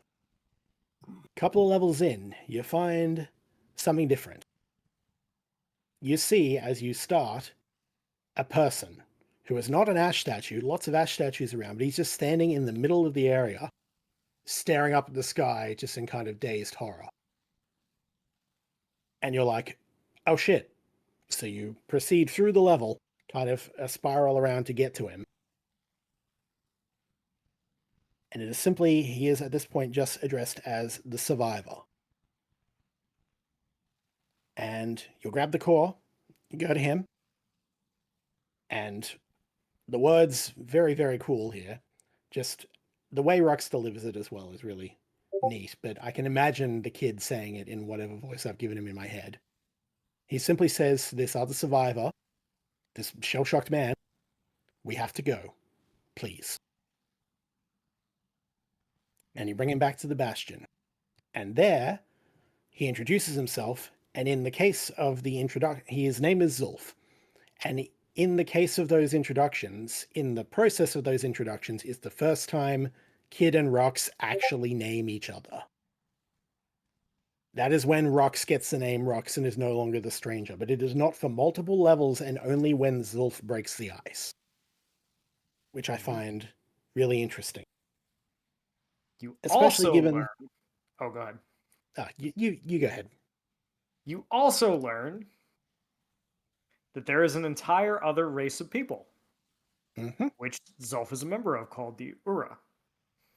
Yes, and he is a diplomat. He is an ambassador, which is kind of why he's so well-spoken, why he's introducing himself, and why, the very gruff and focused Kid and Rux don't necessarily do so, whereas he is all just, well-dressed and presented and everything, despite having just been, shell-shocked. And there's good reason for that, which you don't find out until much later. I'm not even sure you get his backstory until the New Game Plus. Like, it's tied to the optional things that you can do. Yeah, I wasn't sure when you Yeah. unlock those, though. Like, the order of operations is Kid and then Zia and then him. Yeah, just you don't know can when you do all unlock it. three of them in the first playthrough. Okay. I must have missed it in this most recent playthrough. Yeah, it's also again, these are not like, it only tells you that this is a thing if you walk past like this one very specific area in the Bastion and it's like, oh hey, look at this. Otherwise it does not bring it up. But There's some it's weird really item here. Interact with it. Oh shit, you're in a fucking, drug state now. Yeah. It's also really interesting that like, and this kind of goes into the parts of the story, but like up until this point, you just kind of assume that like Salandia is all there is because you've never been told otherwise. And when you meet Zulf, it's like, oh, there's another race of like human beings. They look different. They're from a different culture. And you learn that like, oh, his job is like, he's an ambassador, right? Like his job is to like promote peace between these two cultures, between the Ura and between the people of Salandia, right? And so this doesn't seem like a big deal at the time. You're like, oh, that's cool, right? This is a normal job that people have. It's true. But it is a big deal, actually. And like it's again, it goes to like, I think the thing that makes Bastion storytelling so good is like, it just kind of presents it and it doesn't really comment on it. It's like, oh, this is who this guy is. And then, you're not really thinking about it because you're like, oh, we got to fix the Bastion. And later on, you're like, oh, shit, this is really important, actually. We'll talk about it later because of the implications. Yeah, we'll talk about it later because of the implications. But I do think it's really interesting that the way that it presents this is just kind of like, yeah, this is who this dude is. It's not a big deal. And, Rux doesn't comment on it. And because Rux is our gateway into this world, because we don't know anything, we're kind of like, yeah, whatever. This. Like, he's not telling the story to us. He doesn't need to explain the basics of the world because he's not telling the story to us. He's just telling the story to someone we don't know yet. Yeah, exactly. Right. And it goes into the function of like, staying within the idea of like the frame narrative and the story that's being told, because very irritating when you're operating from the presumption of a frame narrative, and then people just stop and explain shit to you. And it's like, wait a minute, this is not how people in this world would talk to each other. And when you realize who the person that he's talking to is, it makes a lot of sense that he wouldn't stop and explain this because that person knows, right? But so you meet Zulf, and it's a big deal, and now there's 3 of you in the Bastion. Yeah, names are given. Rox is now Rock. Kid is still the kid. Rox might know his actual name. Doesn't come up. Never matters. But from there, you learn more about, as you mentioned, the fact that the Ura exist. And the keepsake you can find on that level is an Ura sigil, which belongs to Zulf. Effectively, yeah, a badge. But it is visually represented as well. The Ura are incredibly pale, like super white, with dark hair, whereas the Solondians basically all have white hair and like very dark brown skin. And everything up to this point in terms of level, you're all still in Ceylondia. And again, you assume that's all there is. You don't know how big Ceylondia is. You don't know how extensive. And it's from here that they start dropping more about just how big it is, because I had this written down somewhere. In the previous level, the time defense level, the keeps, and they mention that they're from the motherland. And it's like, oh, okay, what's the motherland? And it turns out Ceylondia is a colony. There is a motherland somewhere. Where? Ways off. Yeah. Not important. And we learn later on that they have traveled by boat to get here, so it's pretty far away. Right? Pretty it's far not like away. they walked. But it's also very important. I'm pretty sure one of the early mentions, like if you show the Ura sigil to Rox, he comments as like, yeah, we used to be at war with them, but they're all right now. Just little throwaway things like that. It's like, okay. Perhaps you'd like to elaborate? No. Not gonna. So I think we can maybe skip ahead a little bit here. We can. So you go get more cores, right? And you are building the Bastion, and you're building more buildings, and the Bastion is getting bigger, and it seems like, oh, like, we're doing really good. And then you find another person. And while this is happening, you're showing things to Zolf, you're showing things to Rux, you're learning a little bit more about the world. Nothing really crazy. A little bit about the religion, which is cool. Yeah, you learn a little bit about their religion, and that the Ura see the gods a little bit differently. The Solondians have kind of like turned like the gods into like trading decoration, cards. Whereas the Ura very seriously believe in them. You find a plushie toy of one of them, and you show it to Zulf. He's like, dude, the fuck, get that shit away from me. Yeah, basically, he's like, hey, the gods are real. Like, you shouldn't fuck around with this. And Rux is like, yeah, we don't view it that way, right? So it's one of those like very small, not small, but like one of those really interesting like little storytelling moments where it's like, oh yeah, okay, so like you're learning a little bit about like these cultures are very different, and like you've been told they were at war at one point. So you're doing this. Suddenly, the rippling walls and the cinder brick fort, you suddenly come into question. It's like, oh, I see. You militarize this shit. This makes a little bit more sense, right? And so you're going out and you're going to get another core, having learned all of this, and you hear some music. Yeah, this is also the first level which takes you outside of Ceylondia. You start getting into the wild areas. Right, and everything outside of Ceylondia is referred to by the Ceylondians as the Wilds. Pretty much. Never heard anything like that before. Nope. Lucas speaks! He's chimed in a bit here and there. But I got one-liners. So there's a couple of major things that happen in this next level. So the Langston River level has you take a riverboat, which is effectively you're on this little boat, and then other boats will come along, and you have to stop them from wrecking the boat before it eventually crashes, and then you end up in the wild, in Prosper Bluffs.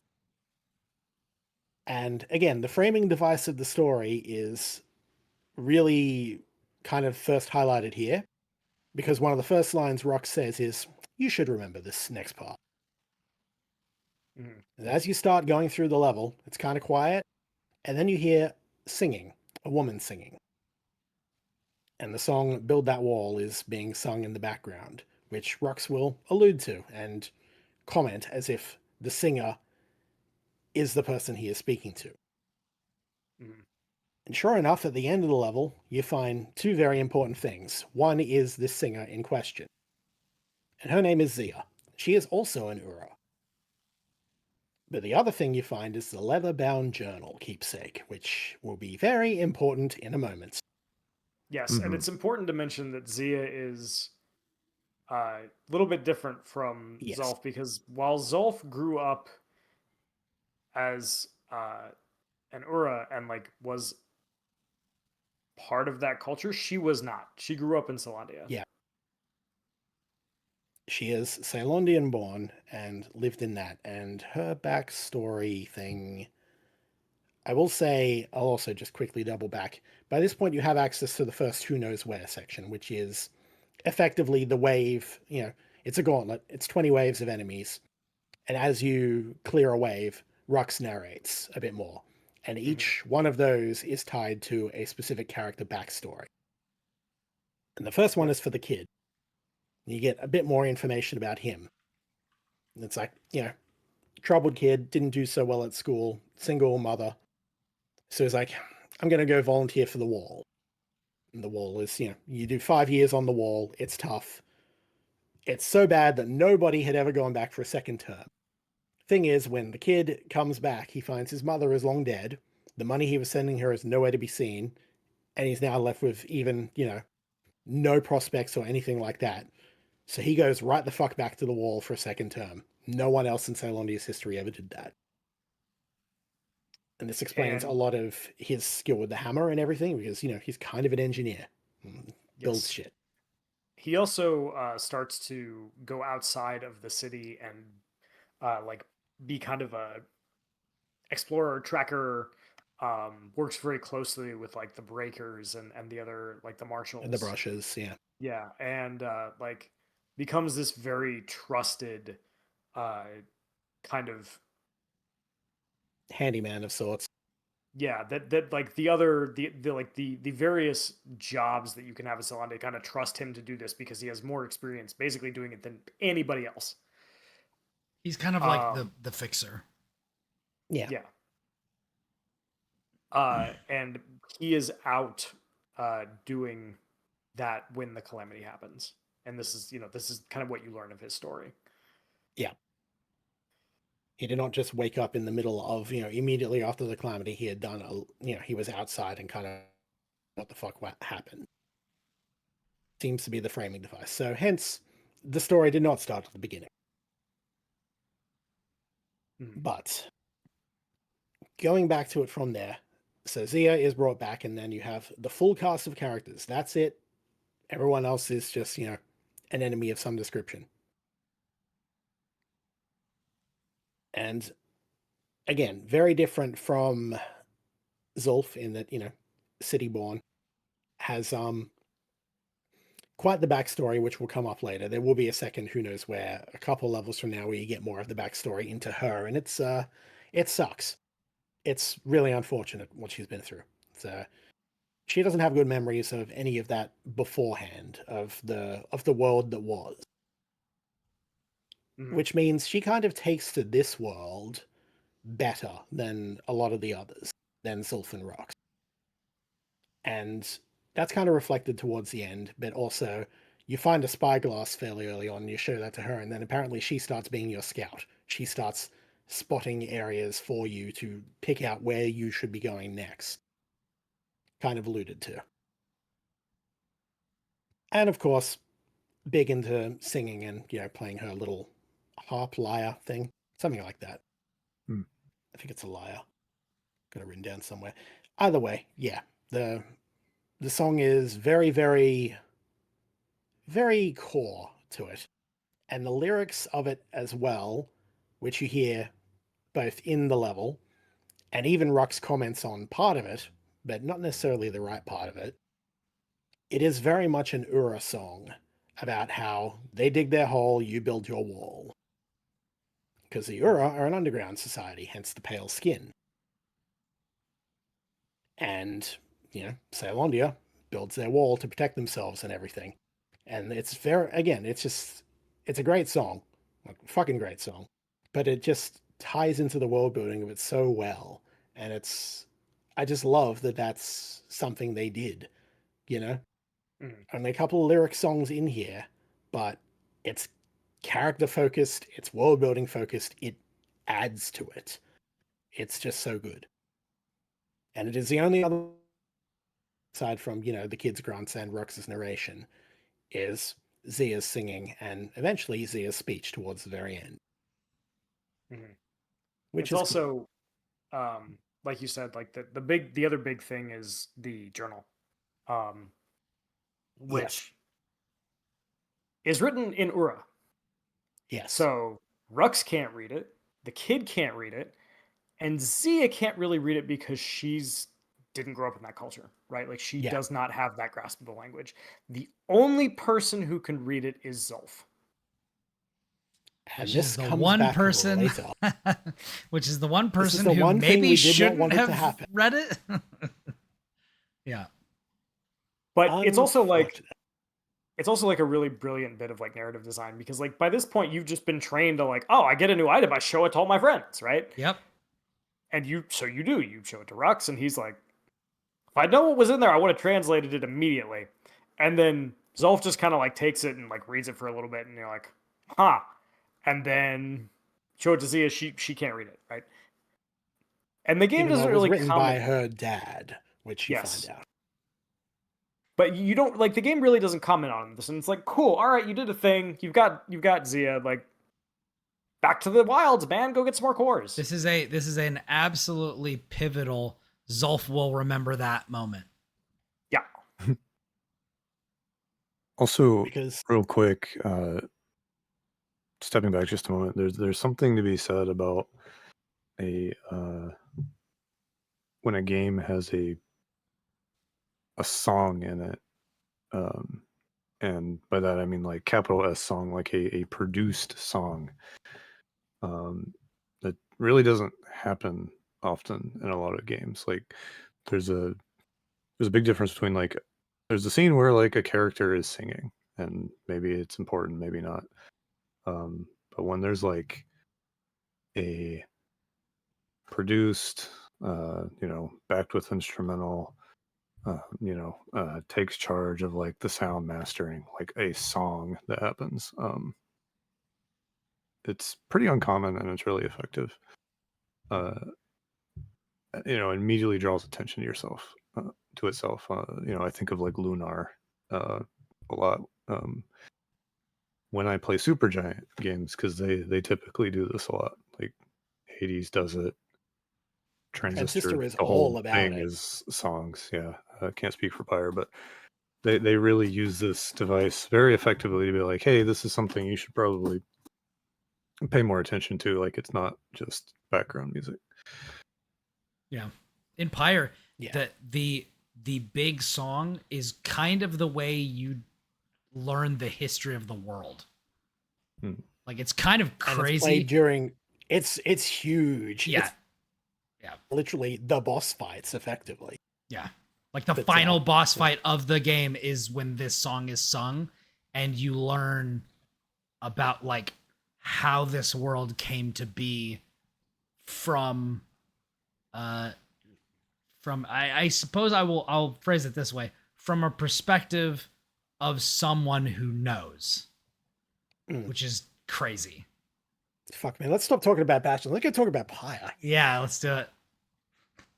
No, I'm not prepared for this. That's fine. That's okay. Pyre can have its day one day. Yeah. But the important thing from here on is that while you found Zia and done all that, you only need one core. One more core and you're done. And then immediately Rux is like, I'm retiring tomorrow. I'm just back for one big. This is my last case. He's 2 days away from where they put him in the bunker Yeah. to protect him while he's 2 days away from retirement. Oh man, I was getting shored 4 more weeks and out. But yeah, you're told, yep, this is the last one, and then immediately, if only, and then you're like, okay, cool. But sure. So enough, knowing you're like, hey, wait a minute, why'd you say it that way though? Why'd you say it that way? So you go out and you go get a core, you get a new weapon. This is where you get the dueling pistols. and you And- come back. Zulf has read the journal. He's not happy. He's not happy. He's also not there. And the no, Bastion is he's also... Sephiroth. Yeah, he's left after proceeding to beat the fuck down out of the monument and effectively wreck the Bastion. And all your hard work is left kind of in tatters. And they're just like... And he got real fucking mad. Apparently, he found out from it the truth of the calamity. And then said, I'm going home. He's going back to the Ura. He also So, mentions about how like the calamity failed, but he won't, which is like, It's a hard ass line. Oh no, he's Sephiroth. Yeah. like yeah. he is definitely Sephiroth posting at this moment. I'm expecting the bro ain't Bastion to be Sephiroth, on so- fire and him to like turn around dramatically. You know, somehow he's pulled a big ass sword out of somewhere. Floating in the library. No, it's just a 6 foot long hammer just to keep, Just to Just to keep keep it with the he's stolen theme, the yeah. kid's hammer. It's also worth noting, right, that this is one of those like the narrator tells us the story bits. Rux tells us that he and Zulf get into an argument, and we never learn what they say to each other. Yeah. Ever. Basically, that they get into an argument. The arguments must have been pretty fucking severe because Zulf wrecked shit. Yeah, it's also like worth noting again, like you can kind of pick like pieces of this up, and some of this is I'll get into it later, but like at this point, because we've talked about it, like you know that Rux was a soldier, you know that Caelondia and the Ura were at war, you know, like it doesn't go very far to think about what this argument might have been about specifically. Some of you out there have probably heard similar arguments around your Thanksgiving table. But again, we never learn the specifics of what the argument was because Rux is the narrator and he doesn't tell us. Because why would he? Right. Because we don't even know what was in the journal yet. No, we just know that Zulf has left. He's said some very Sephiroth posting things, and that he broke the Bastion. And Rux is like, don't worry about it. We can fix the Bastion. We just need to go get shards, which are basically like teeny tiny cores. Yeah. And so it's like, well, he's not leaving. Zia's not leaving. Guess whose job it is? Yeah. And also, perhaps, The I kid mean, picks it up and keeps going. yeah, I imagine that the reason that Rux doesn't tell the kid is because there's no guarantee he could get the kid to go do what needs to be done if he did. It's also at this point, you have been told that the Bastion will fix it. You have not been told how. Yeah. And And it's you also just worth believe, and you noting- believe it. You like the player following the narrator's instructions. The kid is also listening to Rux when he's saying, "Yeah, the Bastion is gonna fix this." He's like, "Okay, the Bastion is gonna fix it. I'm gonna do what it takes to build the Bastion." But like, you don't know if that's true. You don't know what it's gonna do. It's Yeah, you also don't know worth how. noting that like you don't really know at this point what the calamity was, other than it broke everything. Yeah. Everyone is ash and the world is kind of decaying floating islands. Yeah, and the only thing holding it together are the cores. And when you take them, Yeah. that part of the world falls Which you are apart. Again, taking. So like, yeah, the kid really has put his faith in Rux because he's taking all of the eggs out of different baskets and putting them into one. which made Yeah, it's just the Zolf Bastion. destroying it way worse than it would have otherwise been. Yeah, because it's not just like all the work you've done as a player. It's also like, hey, like every time you go get a core, you condemn that part of the world to fall apart. You better fucking hope the Bastion works, or Yeah. else. Yeah. Yeah, because there is literally a cost to what you are doing. That's why you can't go back to those places, right? Like again, the whole narrative and the gameplay mechanics are built in this Essentially, way. essentially every bridge you cross, you are burning. Yeah, and you are not even burning; you are disassembling it and taking the wood to the Bastion. Yeah. Which only gets more and more obvious as you progress from here. Because you're no longer in Ceylon, you're getting more and more into the wilds and the more out there areas. Yes, and this is like, before you've mostly just done shit in Caelondia, and at this point you're going out into the wilds because you don't really have a choice. You've got all the cores from Caelondia. You can't go back to those places, even if you wanted to. Even if there was stuff there, you cannot go back. And so now it's like, all right, well, you got to go out farther because the alternative is everything that we have done is basically for nothing. We have to double down. Yeah, like we don't have the only way out is through, right? And again, like at this point, you don't really know why Zolf's so upset. You don't know what was in that journal. You don't know what the calamity is. You have no idea what he and Rux argued about. All you know is the Bastion is broken, and the thing that you've been trying to do to fix the world is not going to work until you go and get these shards. Yeah. And from here on, the levels, again, become increasingly wild and out there. And that is highlighted immediately after, because the level after this is the drug trip level, which is a favorite just because... Touch fuzzy, get dizzy. Mm-hmm. Yeah, literally, you end up getting poisoned effectively and fall asleep in the swamp. And from here on, the rest of the level is very disjointed, and the narration is wrong.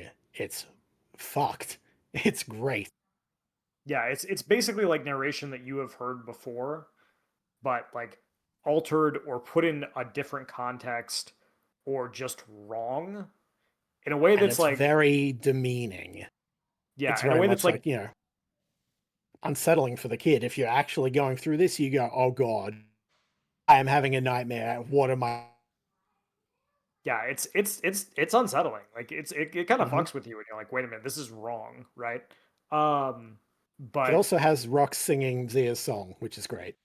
yes. But you get through it. When you get back, is this when you finally start to learn things, Kris? Kind of. I think it's a couple more levels, but you get the first... There is a gameplay concession here, in that once you get the shard, you get the first shard, plug it in, and from then on, you have assembled all the buildings in the Bastion by this point from the cores. Now, every time you get a shard, you can upgrade one of them to level 2. And this unlocks new functionality to it. You can upgrade, like the Forge allows you to upgrade weapons from level 3 to level 5. The Lost and Found gives you more stuff. The Memorials unlock more challenges. That's the So first on and so move forth. I did. More challenges. Doing the and, memorial yeah. first gives you an opportunity to get more resources, which lets you buy more stuff from the Lost and Found. So I was just like, I'm just going to do this. I 100% did the Arsenal first. Yeah. I didn't do or the Arsenal, I had the Forge, yeah. Yeah. The Arsenal gives you an extra skill, which is like, it's alright, it's fine. Yeah, it's not even particularly great skill. But yeah, Yeah. I 100% did the Forge first because I was like, I want those very nice upgrades. Yeah, because here it's been fairly steady. Like we're at the halfway point of the game, right? You've had fairly standard weapons up to this point. You've got 5 of them so far, I think, and the shield. And all fairly standard. From here on, they start getting more experimental, and they also come a lot quicker. You'll be getting a new weapon like every other level, and then the mechanics will start changing and varying and being really interesting. It kind of gets you into the rhythm and puts you into that comfort zone, and then really shakes things up and goes, no, the world is a lot more wild than Ceylondia would have you think. Just lots of little details like that. They also, you start getting weapons that let you like kind of break the game in ways that you didn't get earlier. So it really lets you like flex on people to just demonstrate how capable the kid is, which plays into the story because you're going into harsher and harsher places and facing more and more opposition as you destroy what's left of the world, and everything else is trying to stop you because they still want to live in the world and they don't get to come out back to the Bastion with you. Yeah, and the living creatures out here, like the Ankle Gator Queen and everything, which you fight very early with the spear. You get the Brushes Pike from here. And then right after, you get, you reach Point Lemaine, which is quite the level, because this is the mine that made Ceylondia rich, the richest city in the world, according to Rock. And And this it's is also- basically... Go ahead, Kris. Yeah. This is basically what they fought the Euro over. It's also worth Resources. noting that like this is one of those things that reminds you like, hey, the Solanians weren't always here. Like they bought this from the Ur. They even talk about like they sold it to them. They didn't want it Yeah. anymore. And it's like, oh. And then you also learn, and this is kind of fucked up, that the rocks that make Ceylondia are alive. Yep. Yeah. They're Although living that's things. not this level, that's a bit later. But no, you learn that in But the yeah. quarry. Yeah, In the but this quarry. isn't the quarry. This is Point Lemaine. This is the this is my the bad, my railway bad, my level. bad. Yeah. Sorry. It's all right. But It's a few levels ahead, but yeah, you're right. We will get to that. If Will hadn't jumped the shark, I was going to, because I didn't realize this wasn't the quarry. yeah, I thought we were in the quarry. That's my bad. No, Feel this free is to the, cut that out if you want. no, it's fine. But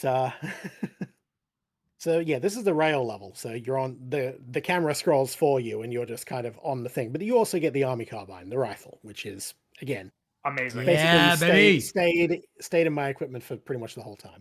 It also is the level where, like, again, Bastion's soundtrack is so memorable, and if I say "Spike in a Rail," you know how that song goes if you've played this game. Yeah, Yep. this is where it plays. And like every song on that soundtrack is a banger in its own way, but this is the banger of the bangers, I think. Yeah, it's definitely one of the best songs. That, In Case of Trouble, Zia's song, like there's a couple other ones, but Spike in a Rail is one of the all timers. I have an interesting story about the Mantis Dilemma as well, but we'll get to that too, because that comes much later. But from here, again, more and more we're seeing signs of, Ceylondia being a colony and doing colonist things. They're very rich. They fought the Ura over this stuff. And yeah, this is, they've harvested the shit out of this place, and it all is just kind of falling apart from here.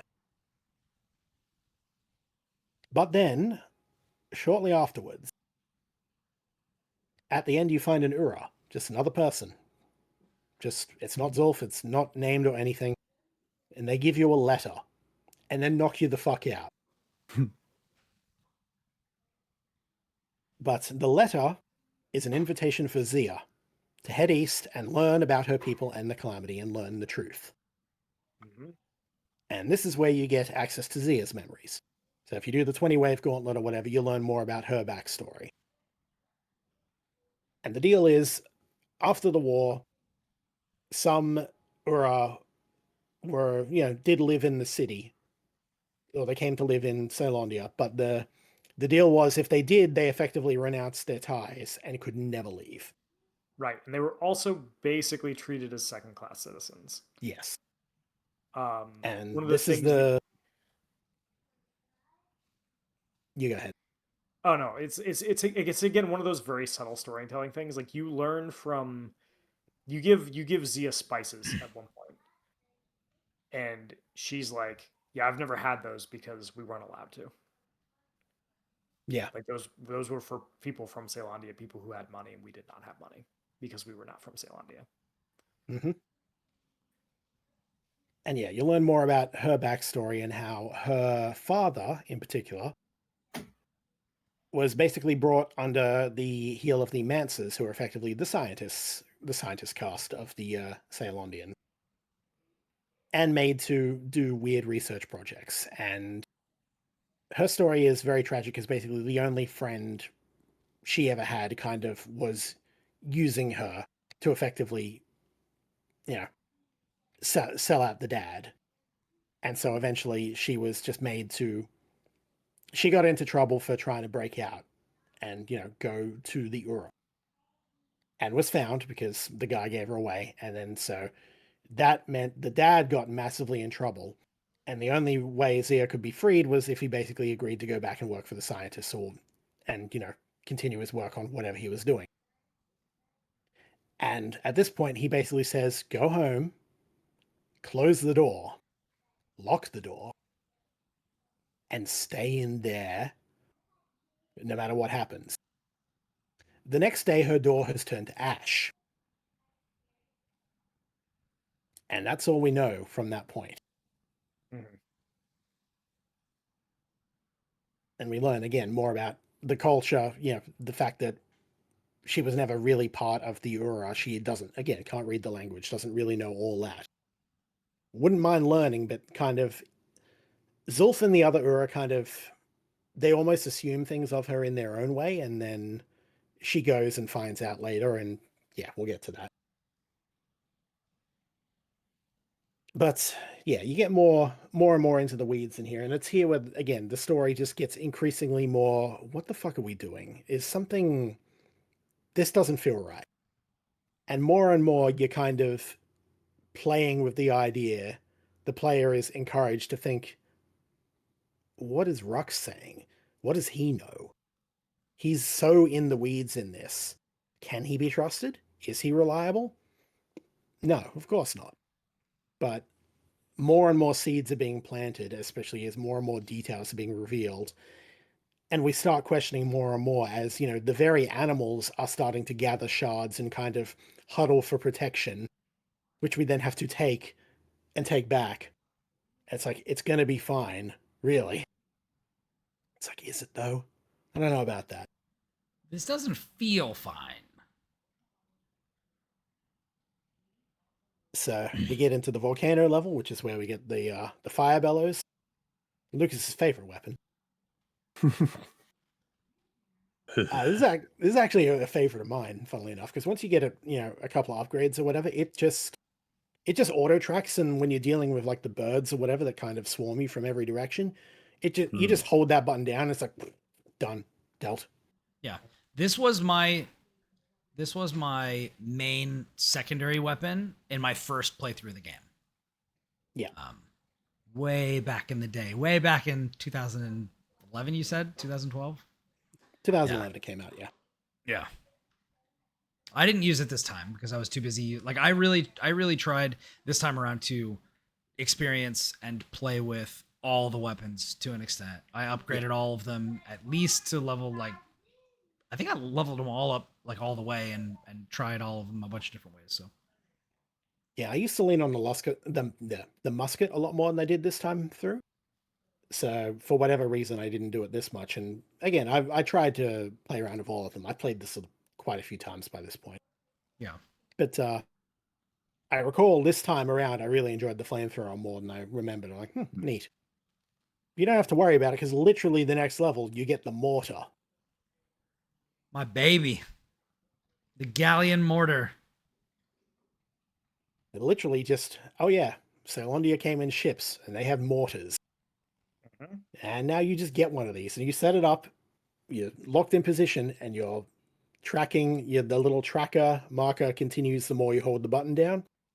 And when you release it, you fire a massive shell that devastates whatever it hits. It's easily one of the most powerful weapons in the game. You can upgrade that to, track faster, to do more damage, not that you need it. It also has a power shot function, which is just utterly disgusting. The downside is does splash damage and friendly fire. You're locked in place while using it, so you really don't want to use it in melee. But you can. But you Wouldn't recommend can. it. You can. Let me tell you. I have mastered the use of this weapon. Oh yeah? Like, yes. Like this is I am pinpoint shot hitting moving targets at close range. like with this thing. Like I used it so much. I love it. This is the stupidest weapon.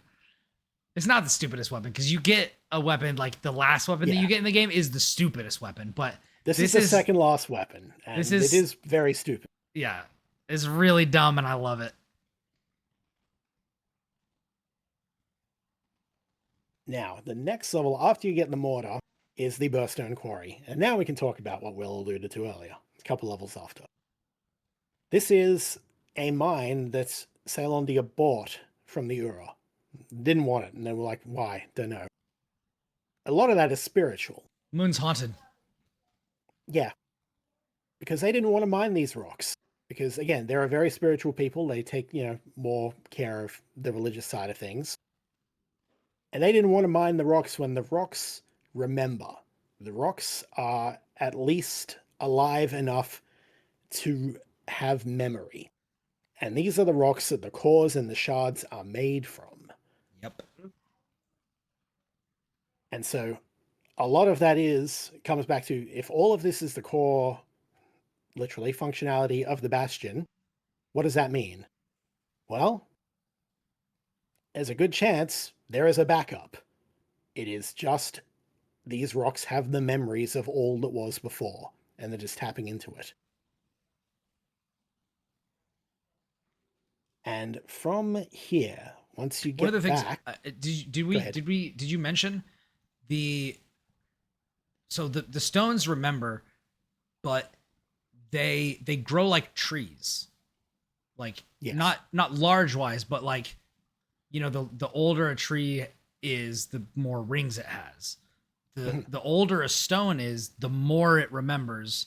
And only the oldest stones, only stones that have actually been there for a really, really, really long time, have enough memory, have enough power to become cores. Yeah. So, like, stones that old that could serve as cores don't really exist anymore because they've kind of all been made already. So it would take a lot more time. So it's like, it's not like we could just mine these stones and make new cores. No, they got to be old. They got to be really old, and we don't have those enough for a core. They become a shard, and we're out of all of those. So this is basically it. And then the when rocks you leave, that remain are relatively young. Yeah, they're relatively young, and they're not going to get a chance to be old because after the you quarry's leave. going to fall apart after you leave. Yeah. But then we finally get the major plot reveal, because when we return, the Bastion is under attack by the Ura. And so suddenly that you run into Zolf before this? I forgot to mention that at the end of the quarry. Sorry. I did have a note of that. You run into him and he's like, don't go back. You guys seem cool. Don't go to the Bastion tomorrow. And you're like, yeah, fuck that, bro. I'm getting this core or this little shard and I'm going back. And he's like, if that's the way you want it. It's a beautiful Bastion. It'd be a shame if something happened to it. Basically. So he's like, yeah, if that's the way you want it. If I was you, I man. wouldn't be at the docks tomorrow around this time. So you go back and like, the Bastion is getting hit real hard by a bunch of Ura cats. And so you're introduced to the Ura enemies, which will basically be the enemy type for the rest of the game. Because they're just like, no, we're not allowing this. So from this, you are under attack immediately. The usual path back to the Bastion is blocked by debris. So it kind of forms a path around that you go through and fight off some more Ura. And then once you get there, right before the end, you will find Zia's harp. She's gone. Apparently, they have kidnapped her, but you find out quickly that's not actually the case. She went with them. But you don't know along this the yet. way, don't know this yet. Yeah, you don't learn that until it's a little too late. Yeah, and several keepsakes along the way from here. If you find the keepsakes, you'll get little animal pets. So you get like a bird, a squirt, a mechanical bull, things like that. And those you have here, they will fight the Ura. And they can die. And there are lines if they don't make it. So, don't let them die. It's very sad. Gotta defend My your poor squirt. bird. My poor bird didn't make it. Damn, Amazing. couldn't be me. Lost the bird. There's no way Shame. anyone in that world is beating my little ankle biter. Nah, that fucker wrecks. He's just a little piece of shit asshole. Ankle gators are a piece of shit, man. I love They them really so are. much. God, they're the worst. When you got to fight two of them, God, that fight is just toxic as hell. I hate that fight so much. Yeah. So, afterwards, Rox reveals a little more. The Calamity was a Solondian plan to wipe out the Ura, and it backfired, thanks to Zia's father. Right. And you learn, basically, They were trying to do a genocide. they were trying to do a genocide. They were like, we don't want another war. So they're making this thing, and basically what the thing does is it collapses all the Ura tunnels at the same time.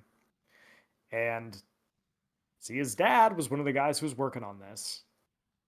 Who is an Ura, and who is like, I don't like this. I don't know about that one, Chief. So he sabotages it. He Rogue So One'd it. When the Calamity goes off, it kills everybody. Mostly Solandia, though. Yeah. The Ura aren't unaffected, but it does not go to plan, and so, yeah. Wrecked everybody. Ashed the entire place.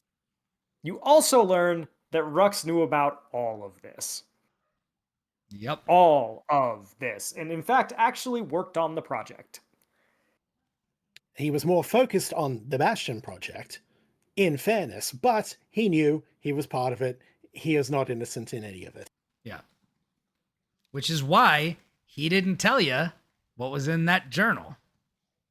And it's why he didn't had tell he you why known- Zolf left and what they argued about.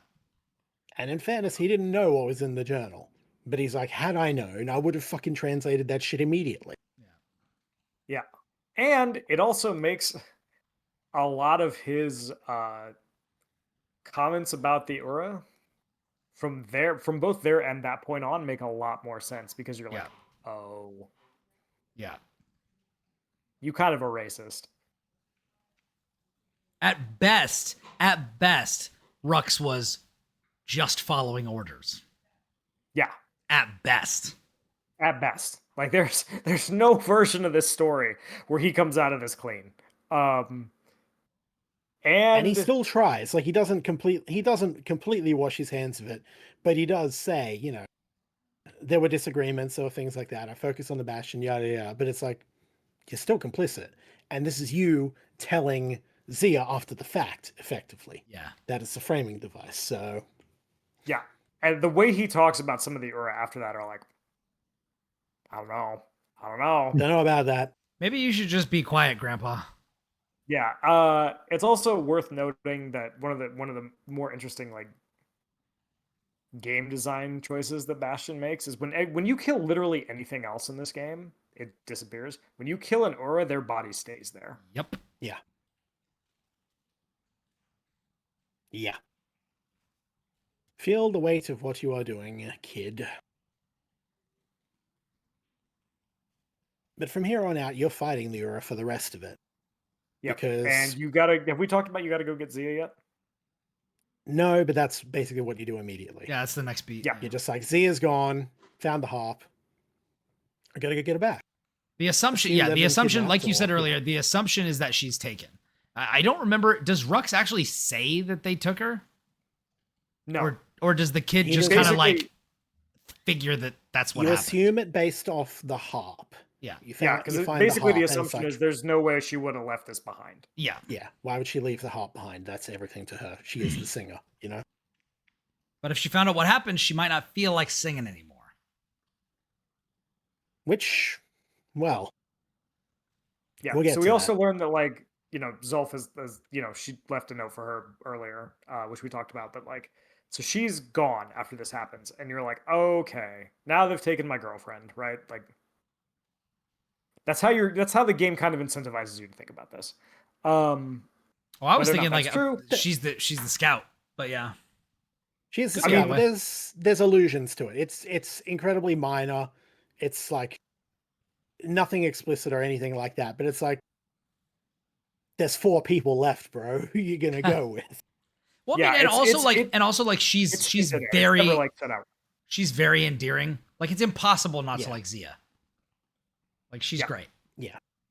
So yeah, it's again, it's implied. It's very like subtle things. Like if you talk to her when you don't have like anything to say, Rux will be like, he never could ask her for a song, like little things like that, right? Yeah. Like, Yeah.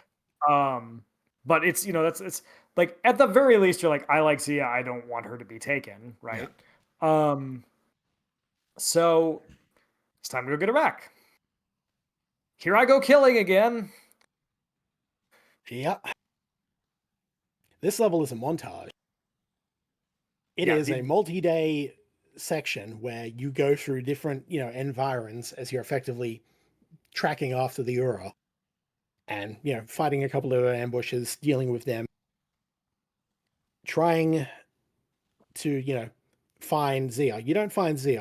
You find the final shard. But the moment you do, an Ura comes out, knocks it out of your hand and pieces with it. So go back to the Bastion, nothing new to report, on to the next one. But we have the penultimate level at this point. As soon as you arrive, see 2 Ura, and a weapon drops down, and they kind of look at it. And you go, you drop down, go in, fight them, and grab that weapon. This is something Rux has been cooking up while the kid was doing the montage. This is the final weapon of the game, the most powerful, the most broken, the Calamity Cannon. Rocket Second to last weapon, second most powerful weapon. True. Final level has a special weapon of its own, but this is the last one that you can effectively take and run challenges with it and upgrade and do all that. Yeah. And you keep it in New Game Plus where you don't with the other, for reasons. But, Which is like, come on, that would have been cool. But so, and the thing that's really screwed up about this is like, this is messed up that he did this. Oh, this is like Omega. And then, again, the way he talks about the Ura during this section is like, what the fuck? Bruh. So he has Certified made bruh a moment. gun. He let the mask recreates slip for real. The Calamity, right? And In miniaturized form, it's yep. basically a rocket launcher. But the thing is, the Ura have figured out how to like not make the Calamity reach them. Like they have these special little obelisks. They're like, it keeps the Calamity away. And Rux is like, yeah, you got to blow them bitches up. And so you get the Calamity Cannon because the world isn't fucked up enough. Yep. Hey, go destroy these. They're home. Hey, so we tried to do a genocide, but now I've invented a genocide gun. I have made a portable genocide machine. Yes. The other one had to be secured in place. This one you can take with you. So wood chip are optional. Fucking yeah, and so you go through this level with the fucking Calamity Cannon, destroying the Ura's home, basically. After and justifiably they're angry at you, like, hey, remember how you tried to genocide all of us? We remember. Pepperidge Farm remembers. And so like. And again, this is one of those like very small decisions like change the way you perceive this. Like again, every time you kill somebody, their body stays on the ground. So you are literally leaving a trail of corpses behind you while you're doing this. And then you're shifting the environment as you use this cannon to destroy the things that are keeping the Calamity at bay. And the whole time you're doing this, if you were like, an empathetic, normal human being who is like, I don't think violence is good. You're kind of sitting here like, what the fuck, right? But you don't have a choice. You have to do this. Are we the baddies? We might be the baddies, guys.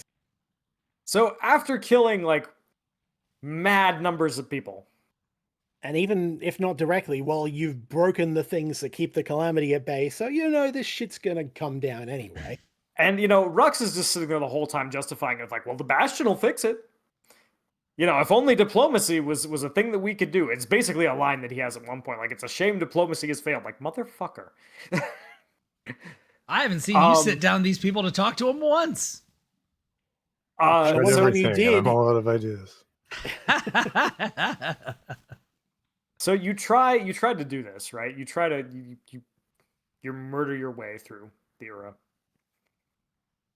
cave, and you run into Zia. Yay! Turns out she was not kidnapped. Whoops. Oops. She left because she got that note from Zolf that it was like, "Hey, here's what's going on," and she went to go see if it was true. Now, You just killed all those people for nothing, bud. But while she's there, she's not singing. She doesn't have a harp. She's miserable, probably because of all of what has just happened.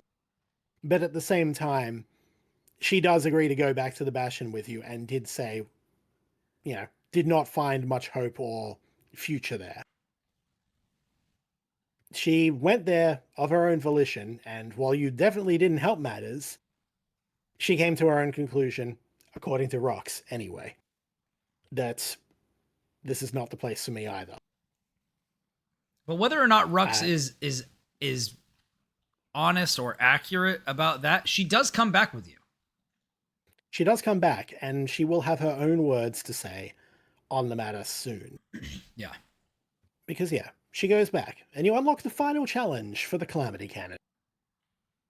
You can go and cause mini genocides on windbags as well, because you haven't done it to the Ura enough. Why not? The windbags deserve it, though. They had it Do coming. They had it coming. We've tried. Brian, It's a shame that diplomacy has failed us with the windbags. Brian's some genocides are okay, Barnett. Oh no. Caught in 5K. What is happening? Never But beating from the there- allegations. But from there, we proceed to the final level, the Tazel Terminals, the Ura's effectively hometown. Point of no return at this point. It warns you, this is it. Not that you have previous levels to go to anyway, but it's like, do all the challenges that you want to, upgrade everything, get your weapons in order, and get going. You go with proceed through, the Ura homeland, and as a result, they are defending it fiercely. All the toughest units are there. There's lots of extended gauntlets. The level is split into 3 parts, and here is another really interesting gameplay decision that I find. Because at the second stage of the level, you get a new ability, which suddenly turns your dodge roll, which you've had, into a jump. They finally add platforming in the last level of the game, which I find really interesting. And then they do some interesting platforming challenges with it, just bouncing around from place to place and, doing all that. It's like, that's cool. Even at the last level, we're introducing new mechanics and fucking around with it and trying to push this engine and this, the designs of these levels and games as far as we can go. They're all relatively short experiences as well, but all of them try something, which I find so commendable about it from a gameplay perspective. And that's why I say, all of this, every piece of a Supergiant game is given due consideration. Yeah. Because we've had, obviously, the voice acting, the music, the art, the gameplay, and the writing, all of it into a cohesive whole. And it's that, and especially what's about to happen in this final level, that really solidified my thoughts on the game when I first played it, and immediately was like, this is special. This is why I want to, this is what I want to focus on when I go into video games. This is what I have since come to write about in video games. This is the dragon you chase now. Here. This is it. It's that kind of cohesion and that kind of creativity and design ethos. Yeah. That's why Supergiant is one of my favorite developers in the entire industry. Same. Yeah. So, during this extended level, Rux, it's at this point abundantly clear from dialogue, it's not even trying to allude or anything. Yeah, the framing device is this entire thing has been a story that Rux has been telling Zia while the kid is off doing this. Mm-hmm. They are passing time while they wait for the kid to return. And then he kind of explains when the Bastion is finally complete and we can utilize its full purpose, well, all of this will go away. We'll fix it. It will be a reset. And then also alludes to... Oh, Go ahead. You go ahead. I was gonna say basically it's gonna take you back to before this happened, right? It's But he's like, effectively a time travel reset switch, yeah. there's a catch. We don't know if it works. You can't test it. Yeah. Right. Dude's just Yeah. like, I have no idea. Like, I have no idea if this is gonna work, right? And even if it does work, I have no idea if this will prevent this from happening again. Yeah, because what happens if you go back to that point in the timeline? Are you suddenly, if you don't remember anything and you don't have any details changed, is anything going to change? Ceylondia was willing to do a genocide. They were willing to basically destroy the world. Yeah, What will stop that from happening again? He also tells you that, hey, the Bastion has a second function, and it's that it's an evacuation function. It was designed in the event that we couldn't do the other thing to get a bunch of people on it and basically fly somewhere else. Go home. Go back to the motherland if there's anything left. Yeah, and he's like, listen, but it's kind of one or the other. Like you get can't one do of them, you both. don't get both. Yeah. You got to pick. But he's kind of convinced that, like, hey, like, the resetting the timeline is kind of the way to go here. Everything we've done has to be worth it. Look at everything we've done. We will fix it. It'll be fixed. Yep. And so he and Zia are just kind of having this conversation. And the implication based on, again, Zia never talks during this, is that she doesn't really want to go back. Yeah. She's like, I don't know. He says he can see it on her face, Yeah, It's might like, be you the don't want better that. option here. I think she makes it explicit later after you make She does. after you make, if you choose not to use that function and instead to leave, she actually, I think, talks. She will, but we'll get to that. We're slightly jumping ahead, but Yeah. there's So one more thing. to cover. while they're doing this, you are going through this section, and eventually, we you find get Zulf again. but before that, you get a big ass battering ram. Yep. That's right. Which is This is the weapon I was talking about earlier. yeah, It you is even can't more take it with powerful than you. the Calamity Cannon in a way. It's really it- fucking stupid. It is incredibly stupid, which at this point is good because the game is throwing like Yeah. really hard lots- stuff to you yeah, that you lots of probably her would at not you. have a shot against otherwise. So one of the moves that the battering ram has is it like calls down meteors basically. Yeah, it's really just stupid. slam it on the ground and everything just gets wrecked. It's absurd. It's stupidly powerful. But it makes you very slow and you can't roll, so you just kind of have to like tank it, right? And so eventually, you do get to Zulf. And right as you're about to walk up to him, he immediately gets jumped by a bunch of other Ura, Yeah. and they kick the living tar out of him, and they just kind of leave him there. They're And not it's like, happy oh. about. They're not happy that he basically brought you down on them. Yeah, because again, you gotta. If the trail of corpses has not clued you into this fact, you are killing a lot of people. A lot of people. Like, Yeah, your the Calamity body count was is in the bad. triple digits, at least. You have The killed a Calamity was lot of bad, but Zulf, you brought this guy here, and look at what he's done to us. Yeah. So, you then have a choice, right? Zulf is not dead. He's not in great shape, but he is not dead. You can pick him up, put him on your shoulder, and try to take him back to the Bastion and try to save his life. Or you can leave him there and keep the battering ram. If you pick him up, you can't carry the ram anymore, No, You if can't you Which pick him up, means- you can't. weapons. which means you don't have any weapons left. Yeah. In the You heart can't. of the Tazel terminals, with all those Ura who just beat the shit out of him still around.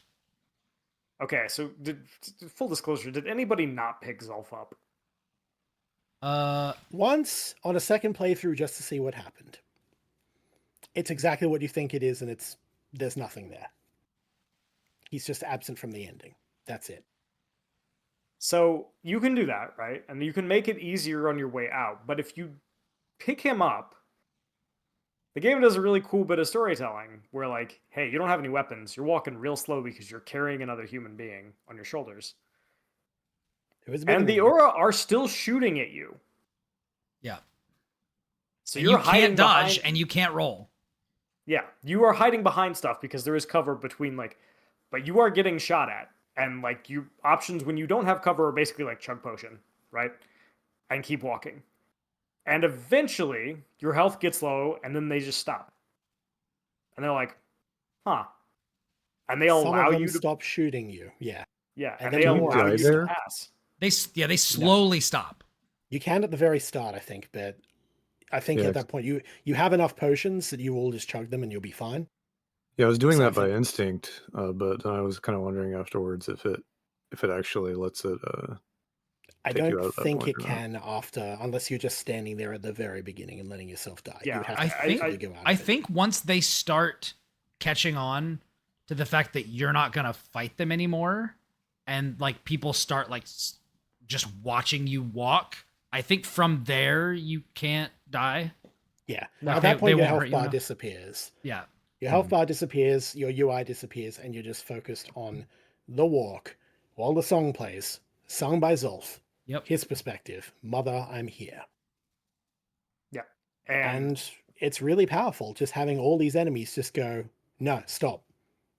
And it takes a few of them a bit, and then some will, kind of hesitate and then leave. One opens fire again, and and another person behind him knocks him out. And they just let you go. And they let you carry Zolf off. Because they don't want trouble. They're just They didn't defending want any of themselves. this. Yeah. They never And wanted so- any of this to start with. And No. So you wind up back at the Bastion, and you have enough cores and shards, and you can activate it. And I will also say, just quickly, while you're doing the carrying thing, Rux is still narrating. And he assumes, yeah, I imagine, kid's going to deal with Zolf. I'm not going to put any money on Zolf in that fight, right? Yep. Just assuming all these things and saying, it probably won't be too long before the kid gets back or whatever. Assuming that The you, like assumption him, is have never, some racist ever. hate in your heart. Yeah, he does not assume that you're going to do what you do. And that's clear from the dialogue. It's basically the only time for pretty much the whole thing where the narration does not, in fact, match your actions. Mhm. That's a very important little detail and sticking point there. But you make it back to the Bastion, you have everything. The monument is complete, it's fully charged. And then you get to make your choice. Yep. And before you do, you get to go talk to Rux and Zia. And this is the first time you talk to somebody who is not Rux. Zia actually Because- talks. We are finally at the point where this is no longer Rux telling the story. The framing device has ended. You are now just playing as the kid, and you are actually talking to these people. And as such, you hear Zia speak. You ask her these things yourself, and she delivers her own lines, her own feelings. She has her agency, which up to this point has been entirely up to Rux's interpretation of it. And she basically tells you, like, Everything I would want to keep, everything I would want to remember, happened here after. Yeah. and So going back loses the things that she values and puts her back in a position where she had nothing. and even and by Rux's own admission, like, even if you pull the trigger on the we're resetting the timeline thing, you have no idea if it's going to work. Yep. So It could The do first time nothing, the and then you're stuck there and you can't leave. yeah, and I picked the evacuation ending basically every single time, even the first time where I just kind of didn't. I was like, this seems like this seems like the right thing, right? Like, there's no guarantee that this doesn't happen again, and so there are two options, right? If you choose the evacuation one, you and Zulf and Zia and Rux get on the Bastion and leave and go somewhere else. And if you reset the timeline, you reset the timeline. First time I played And- through it, I reset the timeline. And Because I was like, I'm going to fix this. Says something along the lines of, I'll see you in the next one. And interestingly, if you do New Game Plus, the implication is that resetting the timeline does not work. Yeah. You just do the same shit again. There are new voice lines. Very early on, as you go on there, you hear Rux go, wait a sec, having a... Yeah. Things like that, you know? The idea is that there is some vague recollection that, or like some deja vu sense, but that it doesn't, none of the memories of what you did carried over. So the same things just happen again. Yep. Not enough changes It is quite to actually be able to explicit. fix it. Yeah. Yep. Running through New Game Plus on that, it is quite explicit that, the framing device for that is, in fact, you did hit the reset. And it didn't work. Because why would it? Which makes you wonder, something that I like about these sorts of things is like, have we done this before already? Like, was the first time you played this game the first time this happened or not? Because you don't know. And there's the indication and a couple points that it's not. It's subtle. It's very subtle. But like there is an implication like, hey, you've been here before. And it's less subtle, in the New Game Plus. They kind of spell it out. But and to Chris's point, why would it, right? Like Zealandia decided to build a genocide weapon. Unless you go back far enough that you were like, hey, don't build the Death Star. Like they're gonna fucking build the Death Star, bro. Like they built the genocide weapon. The people who made it are ready to fire it. And they can talk about like, oh, last resort, blah, blah, blah, blah, blah. Like the Bastion still gets built. Fired it. That's the point. They have already done it. They have already pushed the button. Yeah. And they'll do it again. They'll fucking do it again. And even if you wanted to go back, not? Even if you wanted to go back and convince them not to, you won't remember that they're going to do it. Yeah. Because that's it resets you as well. It's a linear time in this regard. Yeah. So there really is, like Will said, ultimately kind of only one right answer. Right. And like I think it's really interesting for a story to, especially a time travel story, to be like, hey, you just got to move forward. Like there's no fixing this. Like there is no universe where this isn't already profoundly fucked up by the time you came into this story. You can't fix it. Like you can press the magic reset button and it's just gonna have the same shit happen over and over again. And like other games have played with this. I'm not gonna spoil the ones I'm thinking about. I'm hoping one of them will be a game we do a deep dive on at some point. But like the game is very much like hey, like the only way you're gonna get through this is if you just put this shit behind you and try to do better, because you can't, there's no fixing it. Like it's not possible to be fixed. And if you learn like, the backstories, because I don't think we've talked about Zolf's, like of these characters, you understand why they make these choices. Like the kid, loses his mom, doesn't really have like much connecting him to the world. Zia, like something terrible happens to her dad. Zolf is the one who loses out the most. He'd lost the most, and that is why he reacted so harshly. Yeah, he's literally engaged the night before the calamity. He gets engaged, and then he wakes up and like she's finds his fiance in ashes, and he basically admits that like when you find him, he's basically 3 seconds from killing himself.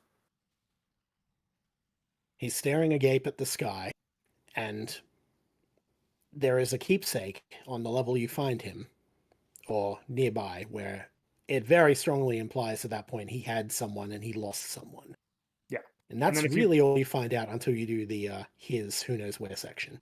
Yeah. And like in that section, it basically is like, I was going to jump. So like, it's one of those like, generational trauma things where like this hatred goes back so long to this war. Like you hear it in the way that Rux talks about the Ura, even though like, you know, he's by no means the worst of that He's group that makes polite about Yeah. his racism. yeah, like he and you know he is very much like on board for the, oh, you want to leave? Okay. Right? And like Yeah. He's like, I thought he would have been sick of me by now. Well, shit. All right. let's do it, right? And it's also like worth noting that like the game's decision to just put everybody in the same boat, to put Zulf and Zia and the kid and Rux on the Bastion together, like trying to do it together because like there's really no other option, right? Like is a really interesting narrative decision because what else is there to do? Yeah. Right? Like they like after all of this, what else are you gonna do? Like we're all gonna go and we're gonna try to do something different. So like it's not, forgiveness is a very strong word. It's not forgiveness, it's just kind of the shared recognition that like this is all there is now. And we can either go forward together or we cannot go forward at all. And so everybody just kind of accepts that like despite all the horrific shit that has happened, some of which they've done to each other, you know, the only way out is forward. And it's a really interesting ending because it doesn't absolve anybody of anything. Yeah. Like it's like a lot of stories like this, like, you know, it offers characters redemption. Like it does not redeem Rux. It does not redeem Zulf. Z is pretty It's not redeeming the blameless. kid, but It doesn't. Yeah, and it doesn't redeem the kid. Like you still have murdered you a still lot of killed people a lot of people. to get here. And you know, And like you everybody, could argue on, everybody has a sad story, but like if you we kind of got away from it. I meant to say this before we stopped talking about Zulf, but it makes it, when you know what he's been through and what he's lost, it makes, first of all, like his motivation for destroying the Bastion and because it represents everything that was done. And he's like, well, you're not going to get to profit off this. But then it makes, if you leave him to die, it makes that like so fucked up because he went back to try to help his people after the fact. And then they turned on him because of what happened. And then you leaving him. Like, it's just, he's lost everything so many times. yeah, he also like, if you had left him to bleed out there, he would have lost everything and everyone multiple times. It would have been miserable. like to Zolf's like credit as a character, right? As like an interesting character choice that Supergiant makes. He does tell you like, hey man, you shouldn't go back there. Yeah. He warns Like, he you. does- He reaches out to Zia. He wants He is you guys super to be fair. okay. Yeah. He's a diplomat. He's polite. He doesn't give a fuck about Rux, but you and Zia have pretty much always done right by him. So he gives fair warning. He's a good guy. He just like, he pops off because he's in a very emotional state. Totally understandably. Right. Like, you know, you learn that, hey, like this thing that you thought was like a natural disaster isn't a natural disaster. Like these assholes tried to kill not only me, but like my entire race of people and also killed my fiance. Yeah. Like, yeah, man, I'd be pissed too. So it's, and again, like nobody gets absolved for any of this. Like Bastion isn't like a, oh, it's okay, everybody holds hands and, you know, sings around the campfire. That's not what happens. It's just kind of like this shared recognition that there is no other way. And so this is what you have to do. The only way out is through, and the only way through is together. Yep. And that's it. And it's really cool, and so much of that payoff is based on the, you know, decisions to have it be a frame story and to have Rux narrate and to have so much of it come from his perspective and to surprise the player with like, actually, no, this is what happened, you don't understand. And then to leave so much of it optional. Like if you don't know Zulf's story, if you're not paying attention, and if you're not doing like the what's it called? Who What's knows the where? what's the name of the place that you go to for the memories? It's called Who Knows Where. Who knows where, right? If you don't go to who knows where specifically for him, which is very easy to miss, like you're not going to understand all of this, right? In the same way that like if you are not paying attention to the way Rux talks about certain things, you're not going to understand. If you don't, pay attention to like, hey, he and Zolf get into an argument, and in hindsight, you're like, oh, Yeah. right. Or even purely mechanical things, like when you show the items to different characters, like what do they say about them?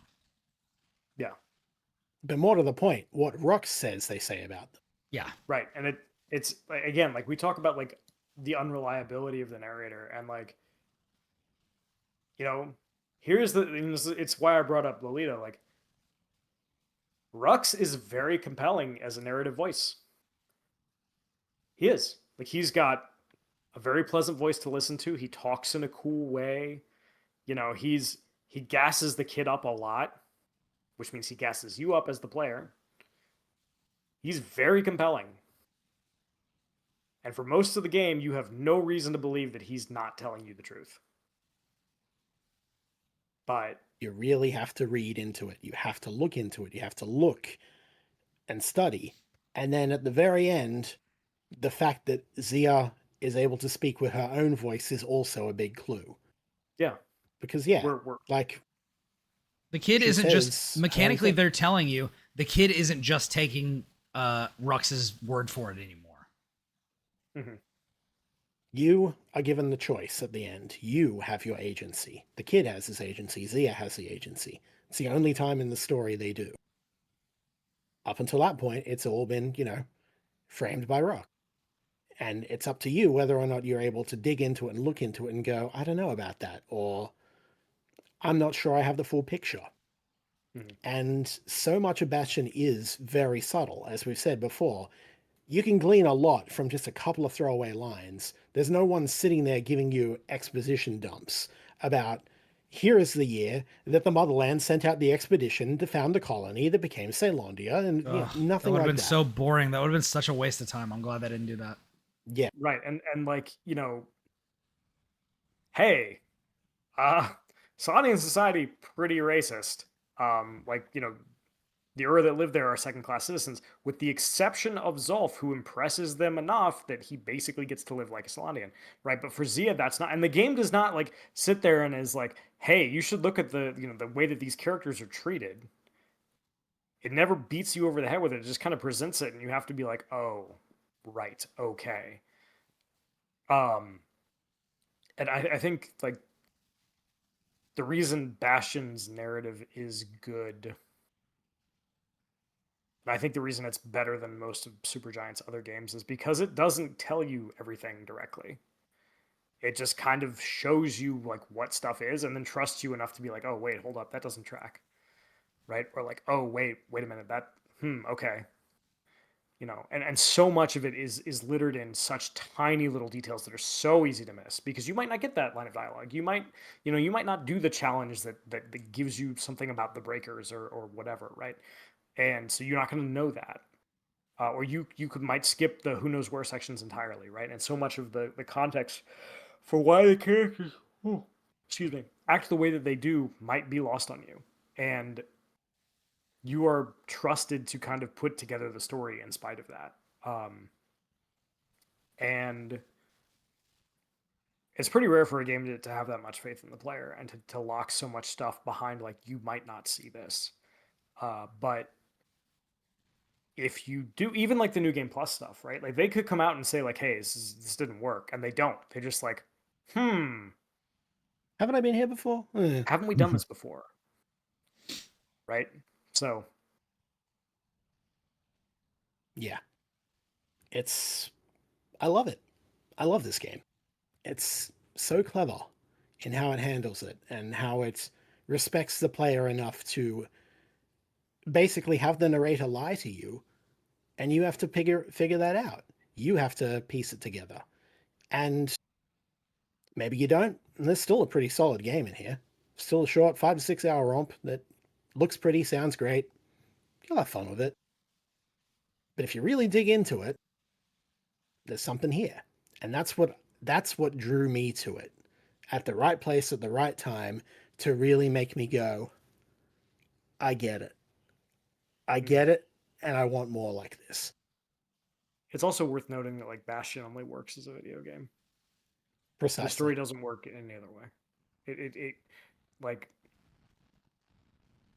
so many of the creative choices only work in an interactive medium. They don't shy away from their medium. They use it as part of the storytelling, and in ways that it could only be done as a game. Right. You would have to make significant changes, and it would lose a lot of it if it wasn't. Yeah, like you know, like the narration, maybe you could do that in a book. You could do parts of it in a book or in a film, but the reality is that like a lot of it is based on the idea that you may not come into contact with certain things, or you may play certain things multiple times, which may give you more information, or, right? And if you take those things away, then it doesn't work, and you have to find a way to convey that more directly, as opposed to just showing it to the player and kind of letting them be like, oh, okay, I see.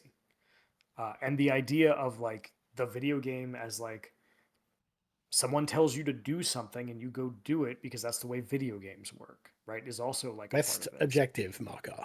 Right. Like you can't do that in a film or a novel. You have to do it in a different way, right? And so like using that, even the structure of what makes a video game function, you know, the fucking BioShock thing, right? For lack of a better word, you know, like, oh, you're getting mission objectives, and it turns out like, oh, right, that's okay, I see, right? That's part of the story. It's the fact that you're being given mission objectives, which you then do, is part of it. And I don't know, it's interesting. This game is 14 years old, and it's really came from like a period where I think games were more willing to experiment with this. Like, I don't think Bastion would be made today the same way. I think it'd be a roguelike. Like genuinely, I think. Well, Case in point, we Hades. have an example of that. And it wouldn't work. Because like it's also like one of the things that we were talking about at the beginning, like games aren't made this way anymore. Like the way Bastion works is very fundamentally like it's an action RPG, you get stuff, you level up, you become stronger. If you want to get like the special abilities for your hammer or, you know, repeater or whatever, like you go do the challenges, right? It's a linear game where occasionally you can go to X place first, but like those Never more choices, than 2 choices at a time, aside from challenges. yeah. So I think like even just the way it's built is pretty remarkable, and again, I don't think it would be made this way today. But I have nothing else unless somebody else does. I suppose we can, I suppose we can do roundup thoughts and everything. And, you know, I'm sorry to throw this at you, Lucas, but you were the one who, you know, had the least going into it. Not because you've said it, but you had the smallest opinion of it. I'm curious if any of what we've said has, you know, changed how you think about it or given you more to think about. So what do you got for us? Or do you have things to say that have not been said?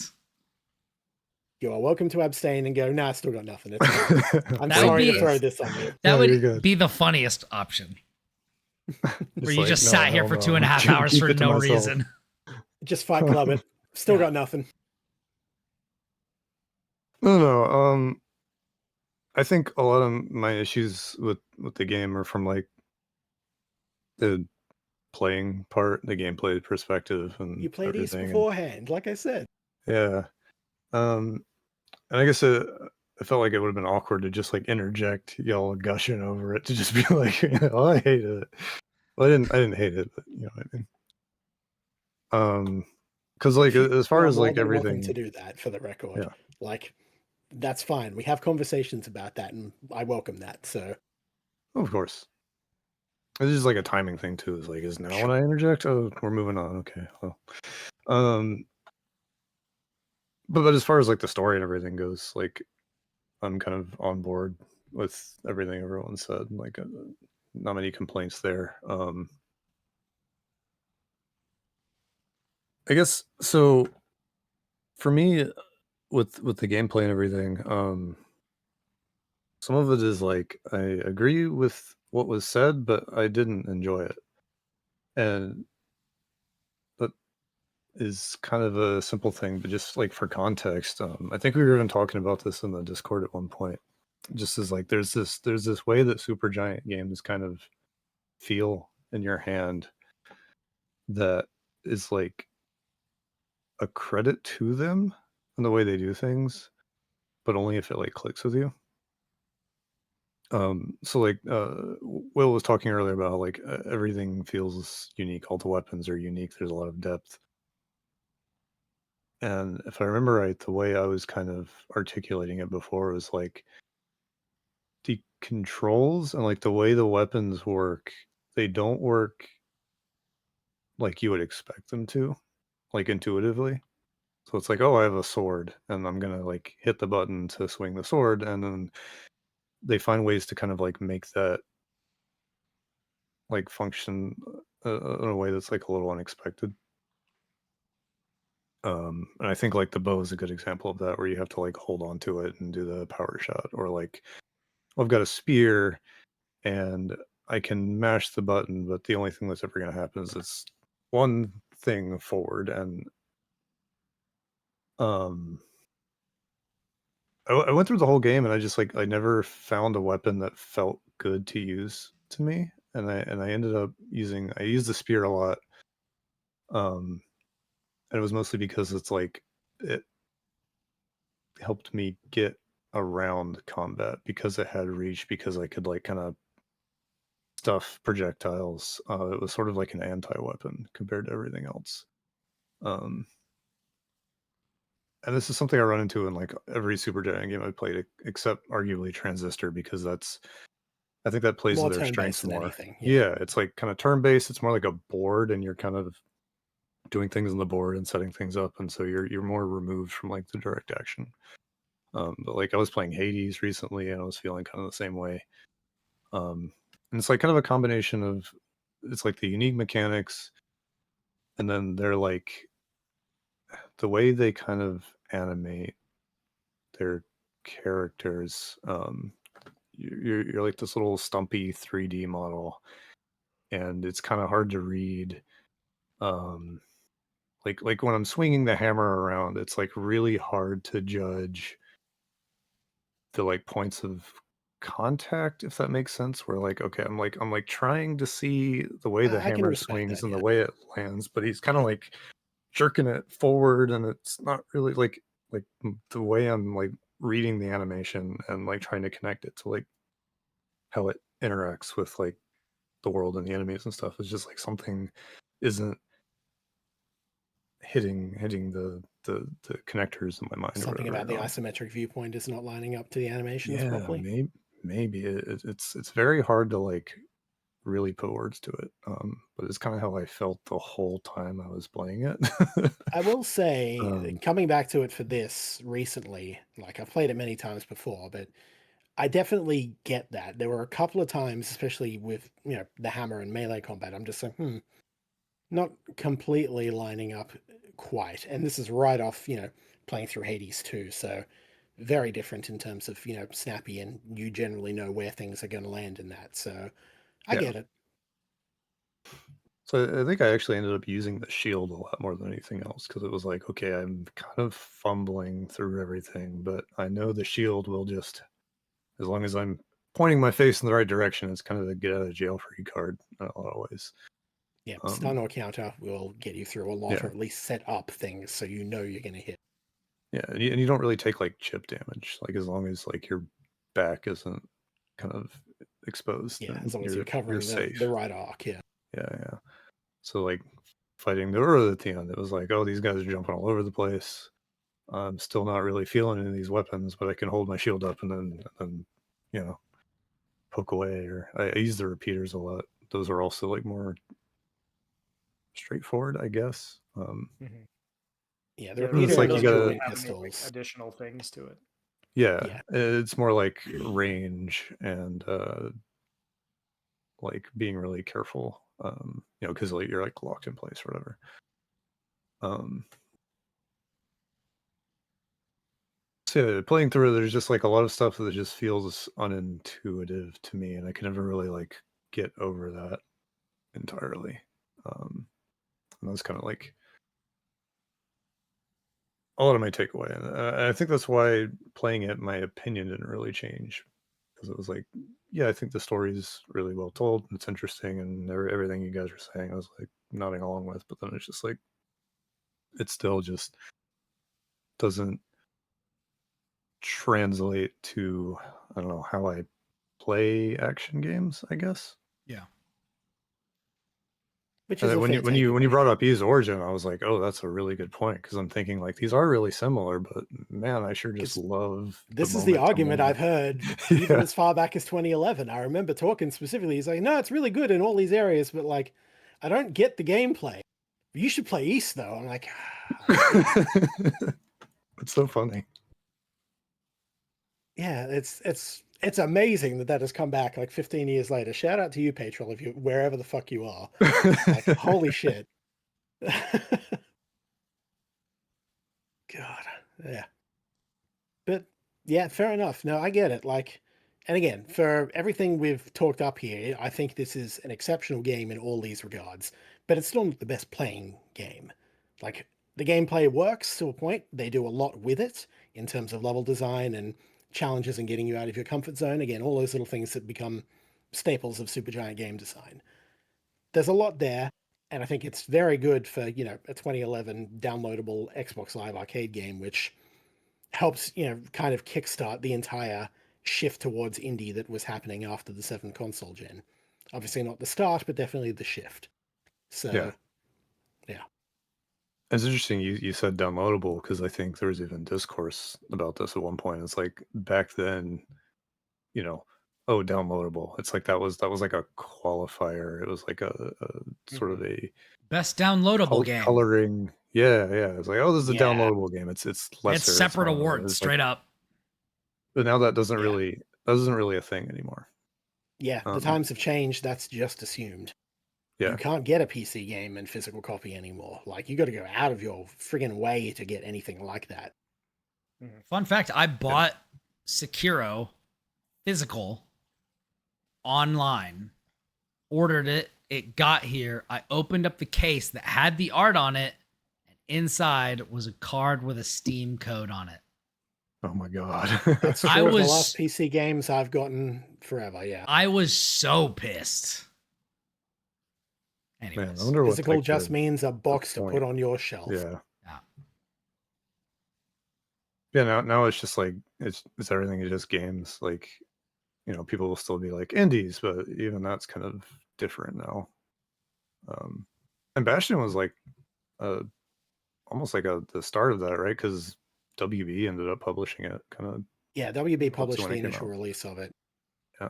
There was also a browser, like a Chrome browser version back in 2011, amazingly.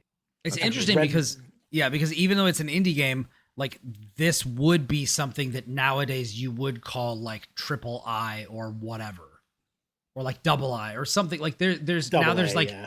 there's like different qualifiers and different like strata of these sorts of things. Yeah.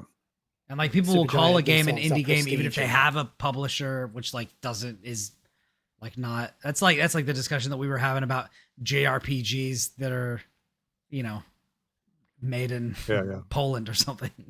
Yeah. Thaumaturge.